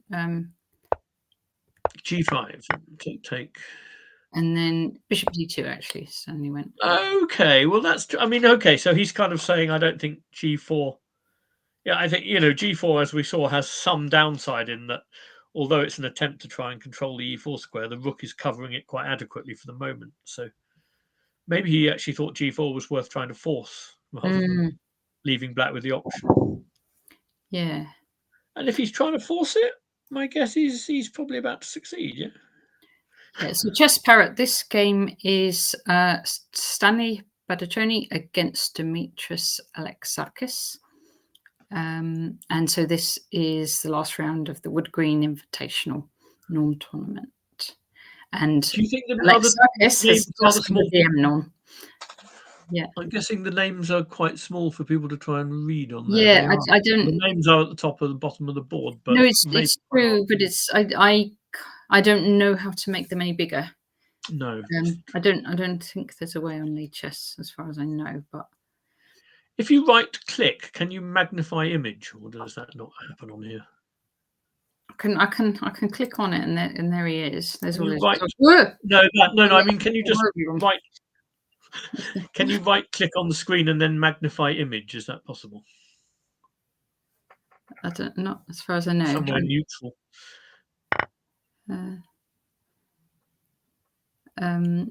I don't know how to do the thing because. Yeah. I think I won't solve it on our. Okay, no worries. That's okay. So he has gone G4, yeah? Yes. So now we're going to discover where the breakthrough is. But my hunch was that white now needs to put the bishop back on c3, and that pretty much transposes to where we were. He's gone to b4. I think I think in that position, black was sort of threatening king d5. So he needs to do something. That's quite clever, putting it on b4. That sends the knight further away from where it's trying to go. But black, I guess, might be able to play rook d5 here. What do we think about that? Rook d5. Just because I think a rook ending would be... Well, you could always drop back if you want to. Yeah, then exactly. But I mean, I think in terms of... I don't think black needs to avoid the rook ending, because I think it offers quite good winning chances with that e4 pawn, e5 pawn dropping. So rook d5 is what, because there's no obvious place other that black wants to put the knight, unless they want to sort of go b7, d8, f7, g5, f3, but it seems a bit unlikely. Thanks for humouring. Thanks for humouring my thought by putting it on the screen. Looks quite good, like that, isn't it? Yeah, that's beautiful. I mean, black's probably got time to. No, I think the problem, white's going to go rook e4 in the middle of that, and the g4 pawn's going to be. Right. Yeah, no, actually, knight moves. Apart from knight d7, knight moves do possibly run into rook e4. So I think what Stanley's done is quite clever here, actually. I think black may have to go rook d5. But of course, that takes a little bit of time to decide, because obviously, whenever you're allowing a trade of pieces, you spend a bit of extra time. You're talking about the rook ending. What if you do this and then you go here? Well, I thought rook takes e5 and then rook e2 check takes b2 was going to be very dangerous. That was sort of the basis on thinking the rook ending was okay. Okay, he's gone there. Oh, he's gone in there. Yeah. What do you know? Where's? I know he's gone there. That's what I know. Where's that headed? Oh, it could be headed to f5, attacking g3. No, he's trying to go. Isn't he trying to go here and here? Follow your plan. Well, maybe he could go to d4 and go to. He could gain about 12 tempi on my plan, probably by just using. No. Sorry. This way. Yeah, that way. Yeah, but okay. What about rook e4? That was the issue with my plan. You've got to look at rook e4. But maybe king f5 is possible now. King f5, but then you can go there. Do we want to trade that for that? Not wasn't part of plan A. No. Okay, not king f5 then. So rook e4. Then he needs a good. Oh, maybe now he's going to go for a different. He's going to go for the. He's going to allow a minor piece ending instead of a rook ending with rook d4. I think. Rook d4. But you don't have to. You can just move the rook again. No, I know, but it just in terms of otherwise, g4 is hard to defend, is what I mean. I think he has to be willing to allow that. And now I guess we go knight c1 to d3. That's another way to get the beast back in. Oh, we can play here. Because you can't take e5. Well, but then knight d3 hits the rook. And after rook f6, then I can take on e5 because I'm hitting your rook again. That's actually true. Sadly, that is true. Sadly. Well, sadly, from Stanley's point of view, certainly. I mean... All right, but we have another move, which is rook e1. After rook d4? Yeah. Okay, so rook d4 was true anyway. That's good. Or true. I mean, it was what he was intending. Rook e1 looks like a better move because knight c1 looked worth stopping. Yeah. And if he goes knight d2, you wouldn't take it. No, I wouldn't take it. I don't want to lose b2 though. But I would probably go. Well, I think he quite likely will go knight d2. Yeah. Okay. So let's say knight d2, then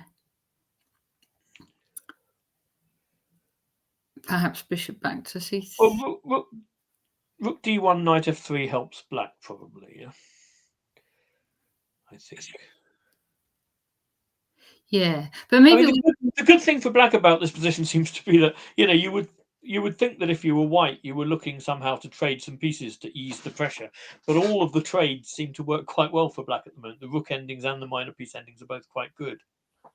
So probably he has to stay patient and rely on his potential counterplay and just go rook e2 and let the horse into f3. And possibly show the general worthlessness of my whole plan, even with an extra few tempi. Okay, we have a move. This is the position on the board now. He did go 92. That's why we said yes. That did make the most sense to me. Yeah. Hi, Outspanner. A knight's tour, which is an odyssey, said Chess Parrot. I guess that was your plan. My plan was indeed an odyssey. Yeah. Or an oddity, depending on an odyssey. An odyssey. Odyssey was a politer word for it. But what if you try and counterattack? Is this too much for white? Well, I was just actually thinking exactly the same thing. And I wouldn't be at all surprised if we don't see something similar to that appear on the board in a moment. Yeah. Okay. Oh, and black actually doesn't have much time. Were you saying, Peter, they don't get any more? Yeah, I'm pretty certain they get nothing at move 40. Actually, they're past move 40 anyway. Yeah, the thing, I mean, it's also, the 2 games in a day, the schedule's been pretty grueling a lot of the time. So that explains why they don't get any more time. If you start adding time on move 40, you can't really have 2 games in a day very effectively, I think. Okay, we'll leave this. I think rook h1 is quite likely here. And there we go, he's done it. Rook h1. Yes. Yeah, I mean, this is, by the way, the ideal sort of move to be able to play if your opponent is running short of time as well. Because it forces critical positions. I'm just wondering if rook e2 is playable now. Sorry, rook e4, not rook e2. Rook e4 threatening rook e2. Okay. Threatening / defending the knight with rook e2. Yeah.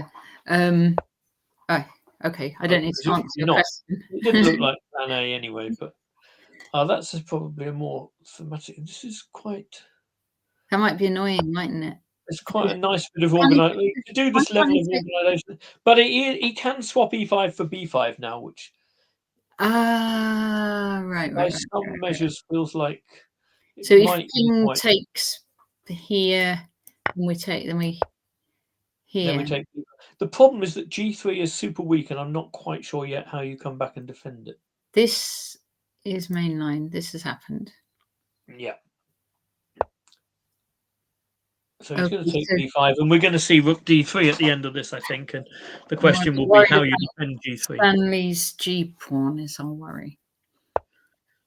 But he's gone. That's what he had to do. Yeah. Yeah, that's kind of what I was. So if rook b5, then rook d3. I actually honestly think around here that at some point it might help Stanley to slow down a little bit, because it might actually be more unnerving for his opponent if he varies the speed of his play, if you know what I mean. Yeah. If the opponent gets used to expecting an instant move, that can be difficult in some ways, but it can also sort of, it creates a rhythm. I think Stanley's job here is to break the rhythm. So rook d3 was correct, and bishop. You are an expert, isn't it, on what would be difficult? Well, I don't know if I'm an expert. I mean, it seems to be one of those things where I've experienced it all my life without learning a lot that of much. time trouble and knowing what's. Yeah, but expertise seems to imply to me that you've learned something significant from it, which I don't know if I have. But I do feel like I would find it more unnerving here if I didn't know what to expect in terms of the speed of Stanley's moves. Can't you play this, defending it? You get, by the way, once you get to senior level, once you get to the seniors, which I've done, it pays to slow down in such situations sometimes, just on the off chance the player in time trouble might need the toilet or something. Basically, that's what my chess might come down to at some point. Okay, bishop e1, I was worried about rook e3, I think. Rook e3, yes. But how worried? No, quite worried. I was worried by Quite rook worried. e3, I think.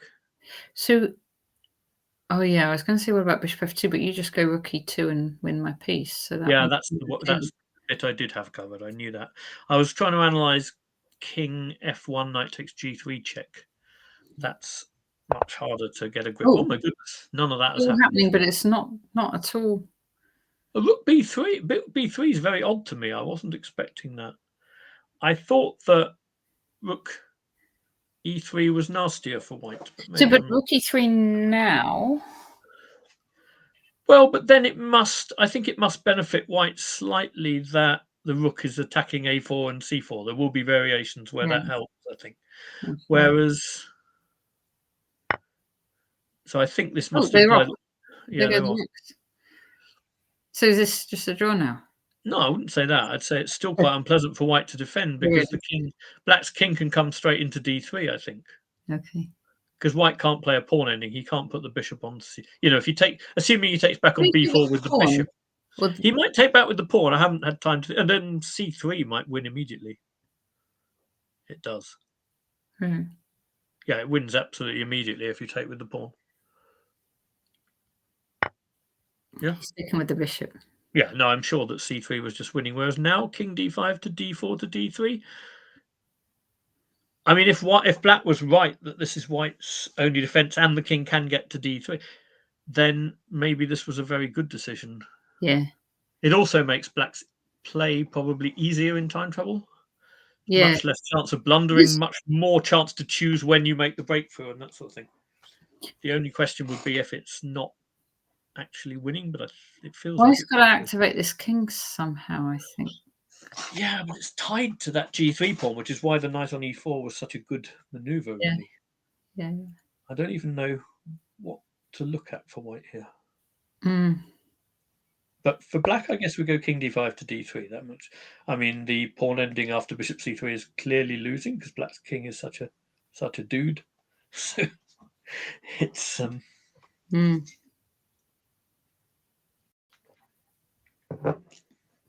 tricky. Bishop e1, I'd say, and then you can bring your king round. I was just wondering about bishop a5, king d4, bishop c7. Bishop a5. Just one. I mean, it might be complete nonsense. Bishop e1. Thanks for trying to defend. Oh, he's gone that way. That might be a better idea. I'm trying to defend things, and I was trying to defend g3, so I had a chance to use my king, but yeah. Oh, well, look, he can put it on e5 and defend both of them. Yeah. The king's still a bit boxed in, isn't it? The white king. It's still very sort of very Nimzovich textbooky, really. So the bishop's lovely now, but the king not. The bishop's good at defending things on light squares, but I still wouldn't call it a... Oh, it's defended g3. That was clever. Defending them both, yeah.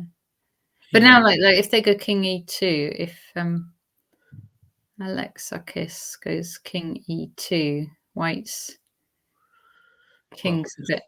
Certainly true that white's bishop is a lot better than his king. Yeah.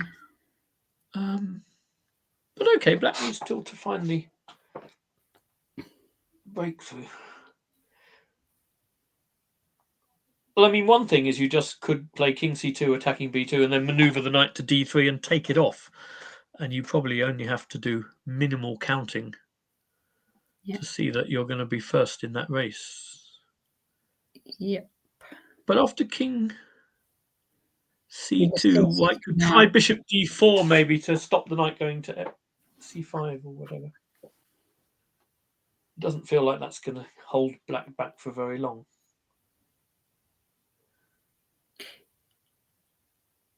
Yeah. It does seem to me like a fairly masterful display by this guy again. He's been really good, yeah. It's been really good.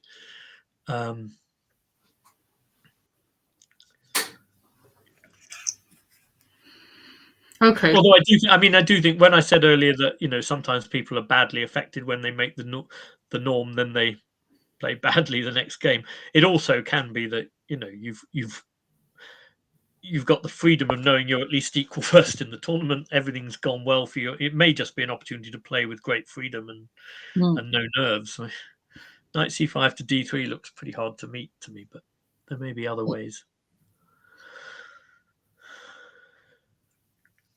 I mean, that does at least White's king is coming to e2 and e3 fairly quickly. So if you're going to set up any counterplay, that will be the way. Yeah. In fact, it's probably my job to calculate this more carefully, but he seems happy enough. So king e2, knight d3, bishop somewhere, knight takes b2, and then king e3. And I think he's looking for a situation where he sacks the bishop for the c pawn and takes the g pawn with the king. But I think when you start counting, you realize that's not a very optimistic scenario for Stanley. So I probably ought to put a light on. I just realized everything's gone dark in here. That's not the best color, but it'll do.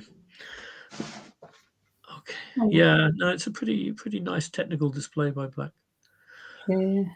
So there's a serious danger this guy might make a 7.5 out of 9, which in this field is absolutely breathtaking score. Yeah.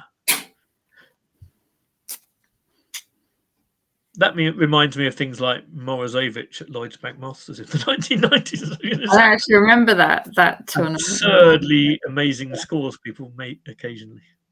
Yes. Yeah. Really impressive. And he's what, 22 or 23, something like that? Yeah, he was born in 2003. You're a mathematician, Natasha. You can do that. Well, as you say. So he's going to be 22 to 23. 21 or 22, isn't he? Yeah. Okay. If I'm right, yeah. Yeah, that's about right. This looks really, really bad for Stanley. I don't see. So rook b3 was actually very sensible. I just had overlooked how convincing the immediate exchange of rook. But it's true that every minor piece ending or rook ending we looked at seemed to be good. Chess Parrot didn't even know whether we've got to 2003 yet. Chess Parrot 1959 didn't know. Exactly. Easily overlooked these things. Yes.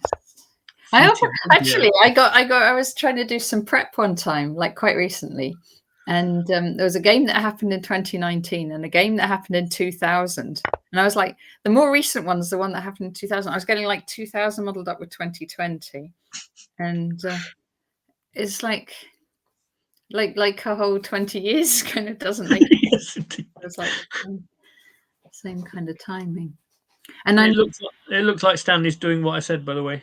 Yeah. He's trying to go after the G pawn with the king, and he'll give the bishop up for the C pawn, but I don't. But then the A pawn's gonna. Well, it would only be if the G pawn could somehow create the sort of problems that the knight can't give itself up for. That would, but I think that's highly unlikely. We got to try it. Exactly, you got to try it. There is nothing else to try. Yes. Okay, so we're going to see king takes g4. Do you think bishop? We're not going to see king takes g4 next move because it's black's go, I think. Oh, all right. We might see black. But we will see that as soon as white gets a go. Yeah. I guess black has to very quickly decide whether he comes and handles the G pawn with the king and leaves the knight to do the work on the queen side, or comes and handles it with the knight and just needs to make sure that he can give his knight up for the G pawn.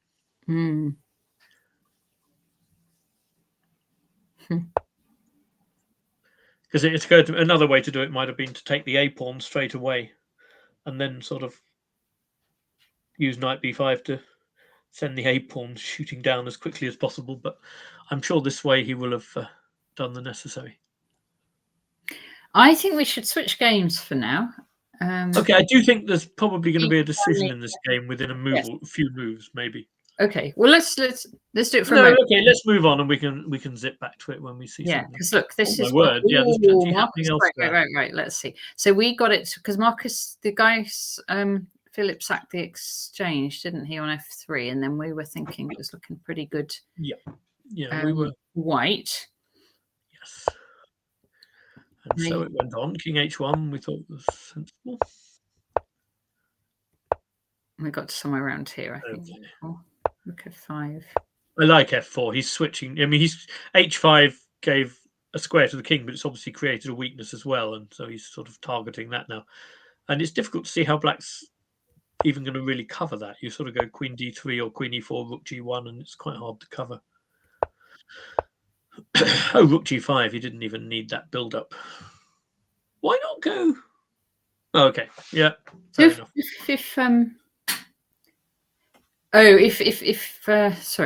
If black takes and then pawn takes, king can't take because queen f4, mate. This is very true. But I would have thought that taking and going king h7 is no worse than anything else that's about. I'm not sure I wanted white to give him that option, although I think it's all basically very good. But you normally want to exchange off one of the rooks, don't you, if you've got two? And they got one. Well, I was hoping I might be able to sort of win with a direct attack on g6 and play f5 or something, but oh, well, there you go. Yeah, he's doing that. He's doing it. Yeah, no, if you can play f5, that's obviously very nice. Look at this. Check. Oh, this is how this thing with queen c6 and e4 happened. Right. Queen f7. Go Marcus. Marcus, I think, is going to get his first win, and I can't deny that I'm rather pleased about that because I think he's really, like I said before, I just don't think he's played nearly badly enough to have the result that he had. Mm-hmm. I mean, it's it's part of the measure of how good the tournament's been. I don't think people often get that severely punished for those relatively smaller errors. But yeah, but this is looking really good now, isn't it? It's like white's a pawn. Yeah, no, this is attacking this king. This is just winning, barring some accident, and I don't think there's any. Yeah, he's got 34 minutes. He's not the player in time trouble, so I think. We already have a result in Stanley's. Of course, you put the knight on c4, and then g4 is impossible. That's just the kind of little detail I didn't. Yeah, I think black's got there quicker than I'd realised he could, but the writing was on the wall that something like this would happen. Yeah. Well, I have to say the guys had a fantastic tournament, and this was just another. He played really well. Yeah, he played really well that game. Yeah, hugely impressed by most of what I've seen from him. He lost, I think, quite badly to Ameet, I believe. Oh, maybe. I think to Ameet, but almost every other game I've seen from him has been, very efficient when he was being solid, and like I said, when he put pressure on, despite. Oh, here you go. Wait. So let's see. So this was Queen A5 was where we got to, wasn't it? Yeah. Queen A5, and so then he took here, defending against the sacrifice. So that's interesting. It wasn't clear to me why Queen A5 forced any immediate action, but maybe he was afraid of some sack or some breakthrough. Bishop anyway, A5. What he's done it doesn't look like black's about to have a breakthrough, but it does. You can sort of imagine a breakthrough with a knight on A4 more easily than you could with other pieces, perhaps. Some kind of sacrificial way through. Okay, so what's happened? You didn't think it was this? Like without that bishop there? And then here or something? No, sorry. I meant before the exchange of knights. I didn't. Yeah, he could have done. I didn't think it looked that clearly okay, but maybe it was. Yeah.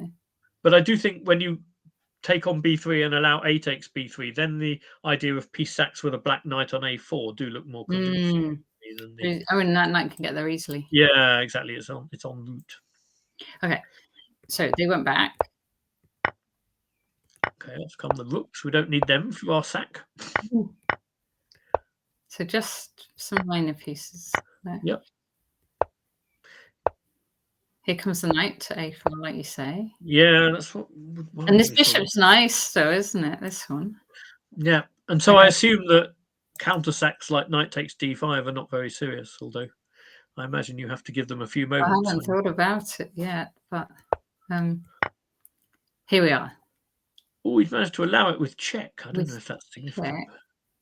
Well, he must think it doesn't work. We wouldn't. Well, he could also be expecting that after bishop takes, pawn takes, black's going to play b2 to win the piece back rather than take on c3. But taking on c3 is a sort of more ambitious version. Yeah. I mean, you can do it just to win the piece straight back here. No, I see. Yeah. But knight takes c3 with check might be a much more serious business. Yeah. So knight takes c3. If the king do 2, what do you have? You have maybe As opposed to D2, I imagine you go back to A4 and you're threatening. No, you might just go back to A4 and threaten B2 and C3 check or various things. It all looks a bit scary. He went back anyway. No. C3. No. So does this work though? I mean, we're assuming it all works. Well, I mean, after C3, Black's pretty definitely winning the piece back. Because of B2.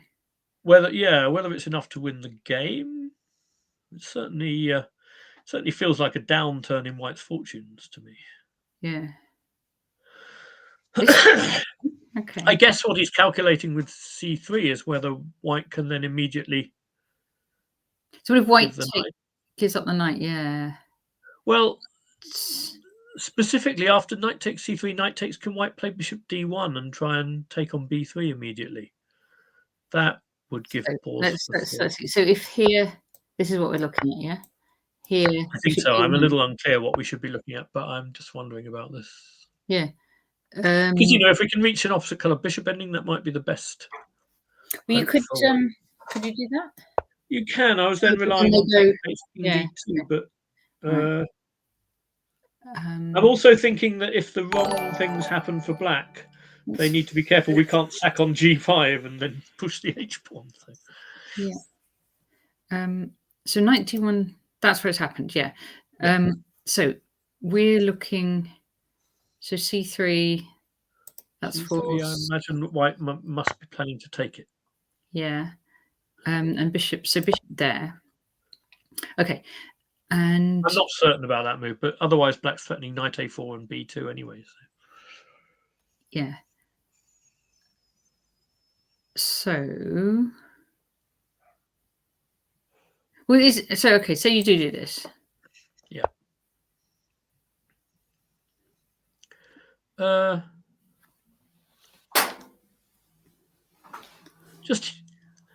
Just humour me for a second. If I take on C2, and then before I play King D2, I play Bishop takes G5. So here, now Bishop G5. Just wondering, just thinking out loud. Could be very embarrassing, but just wondering. Okay. So let's say I take King D2. King D2.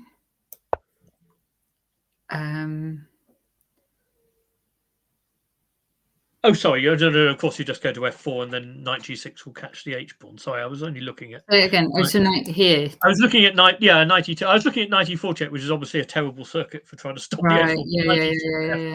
No, but this is clever. Fine. Yeah, that's and then you get back. So and then you got to get back there, and you. Okay, but it's a kind of an idea worth considering, isn't it? Just So some of these moves have happened actually. C3. Commentary for play. Yeah, this has happened. Oh, good. Okay, I understood something. That's good.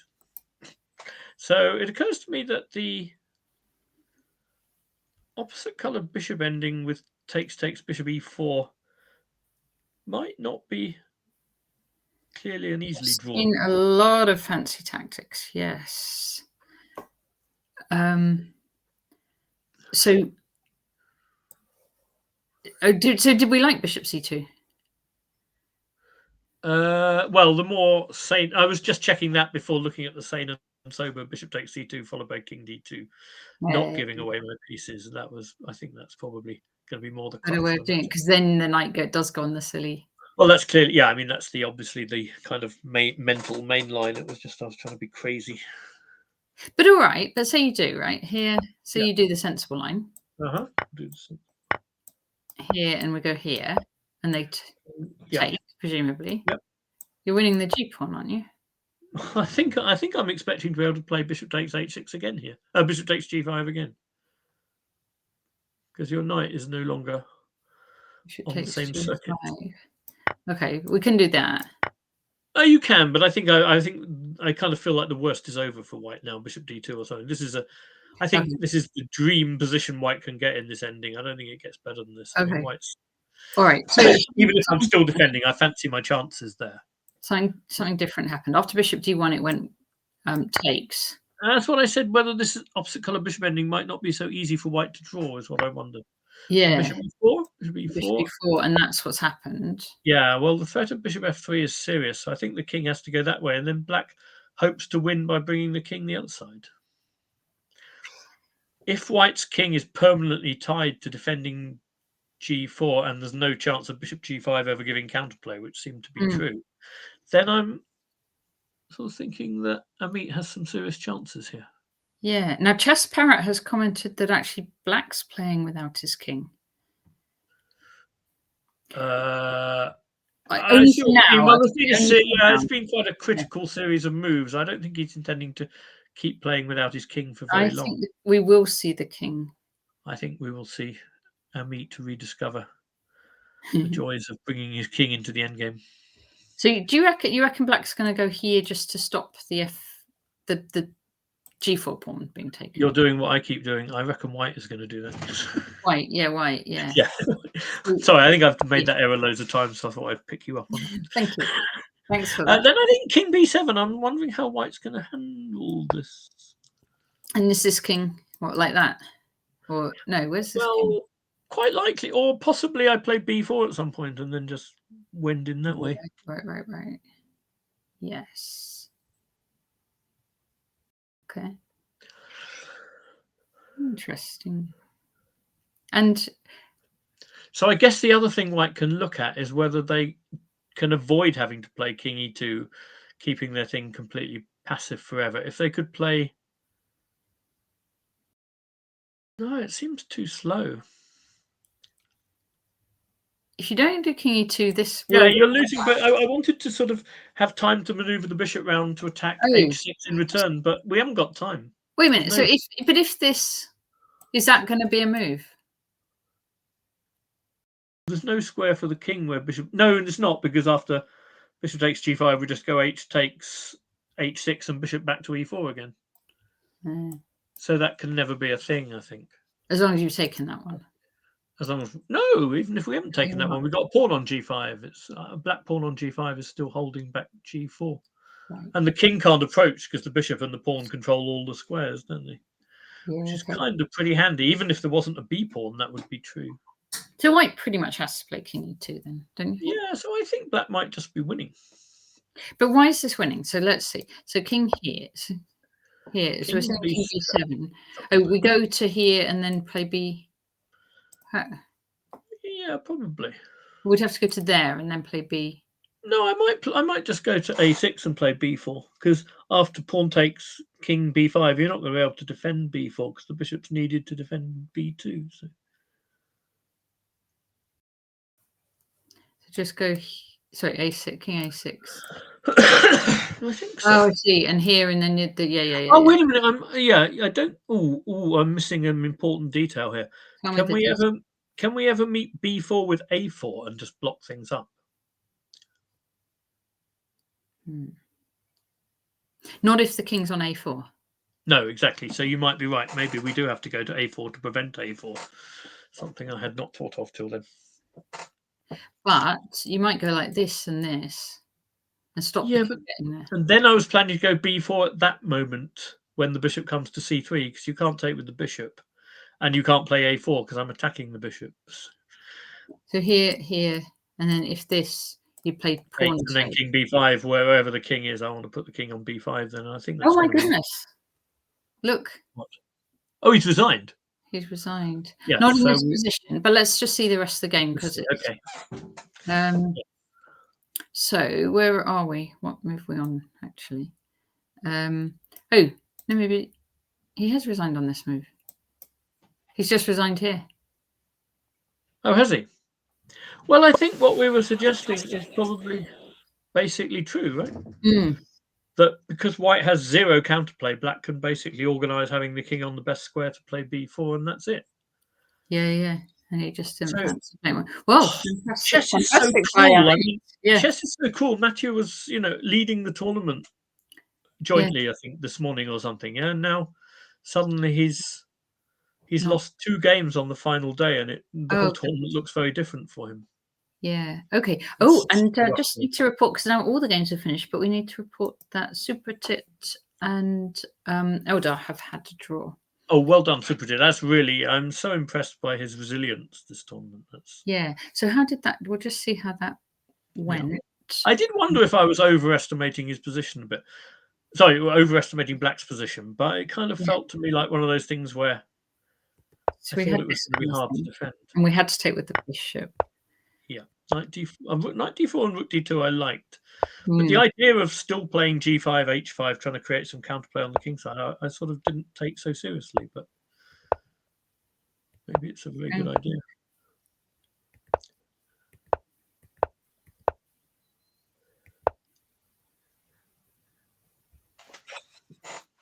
So we had the engine on there, which I hadn't even noticed before. No, the engine comes on when the game's finished.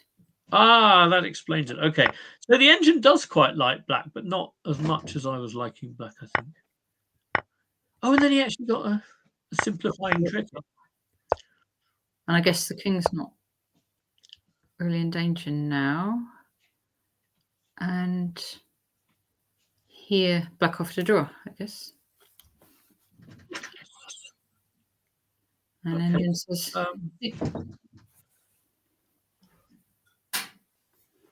cool. Well, that's really impressive. I mean, I think that's one of the big things of this tournament is how resilient Supratit's been in one or two slightly worse positions. You know, to be able to do that at 10 is in a way more impressive than the occasional brilliant victory. That kind of just hanging in there and defending when things are a bit rough against an opponent with a lot of caliber and a lot of reputation. That takes real guts. I'm super impressed with that. Brilliant. Very, very positive thing for the future, that is. Yeah, fantastic. Is that it? Are they all done? All gone, all done. So we had. So wait a minute, can I just get a handle on this? Did Ameet win 2 games today? I think he may have done. Let's just go. I know. I remember round 8. We're just going to go back and we're going to go to players like that. Yeah. And so we'll see the final score. So Dimitris Alexakis, he won the tournament actually by 2 clear points with an amazing. His final score is ridiculous. He also won, Yeah, and he also got a GM norm on the way. So Matthieu Cornette managed to lose both games on the final day and still come clear second, which is also not something you can necessarily budget for. I think that's kind of fantastic. Yeah, and we had kind of next was the 3 gems in the tournament. So Matthieu, Ameet, and Eldar on 5.5 and 5, all of those, and Jonah also on 5. And Krzysztof on 5 as well. And then we had Filip 3.5, Stanley breaking even on rating on 3, Supratit gaining 37 rating points on 3 as well. And Marcus getting that win at the end, which was really, really nice. Good game. Yeah, that was good. He played well that game. And yeah, as I said, I really didn't at any time in the tournament feel like he was playing badly enough to get the score, to get the sort of result he was getting. But chess is sometimes very hard, as we've seen. Yeah. So great games by all the players, and a great opportunity for the players. So I think thanks must go to Loz Cooper for sorting it out. I know the arbitering team, Matt Carr, is there. I'm not going to remember all the arbiters, but well done to them as well. Cool. I haven't got the stats, but I think this is a tournament with a pretty healthy win percentage, which is certainly a very healthy percentage of fiercely fought games. I think there were maybe 3-4 maximum short draws, and most of the games were really, really hard fought, which is great. Yeah. So, so great credit to the players for that, and and also actually, because it's like today could have been a whole lot of quick draws, couldn't it? The final round, after playing an exhausting 8 rounds already, round 9 could have been a stack of quick draws, but we actually saw 3 out of 5 decisive games there. Okay. That's what happens when you keep out the old people, Natasha. Yeah. No, we're not going to end on that very politically incorrect note, are we? No. Actually, we are. We are on that very politically incorrect note. We want to say thank you to everyone very much for watching. Thanks very much. For your comments in the chat. Thank you, Peter. Thanks, Natasha. It was fun. Yes, and it was fun. Okay, thanks all for watching. Bye.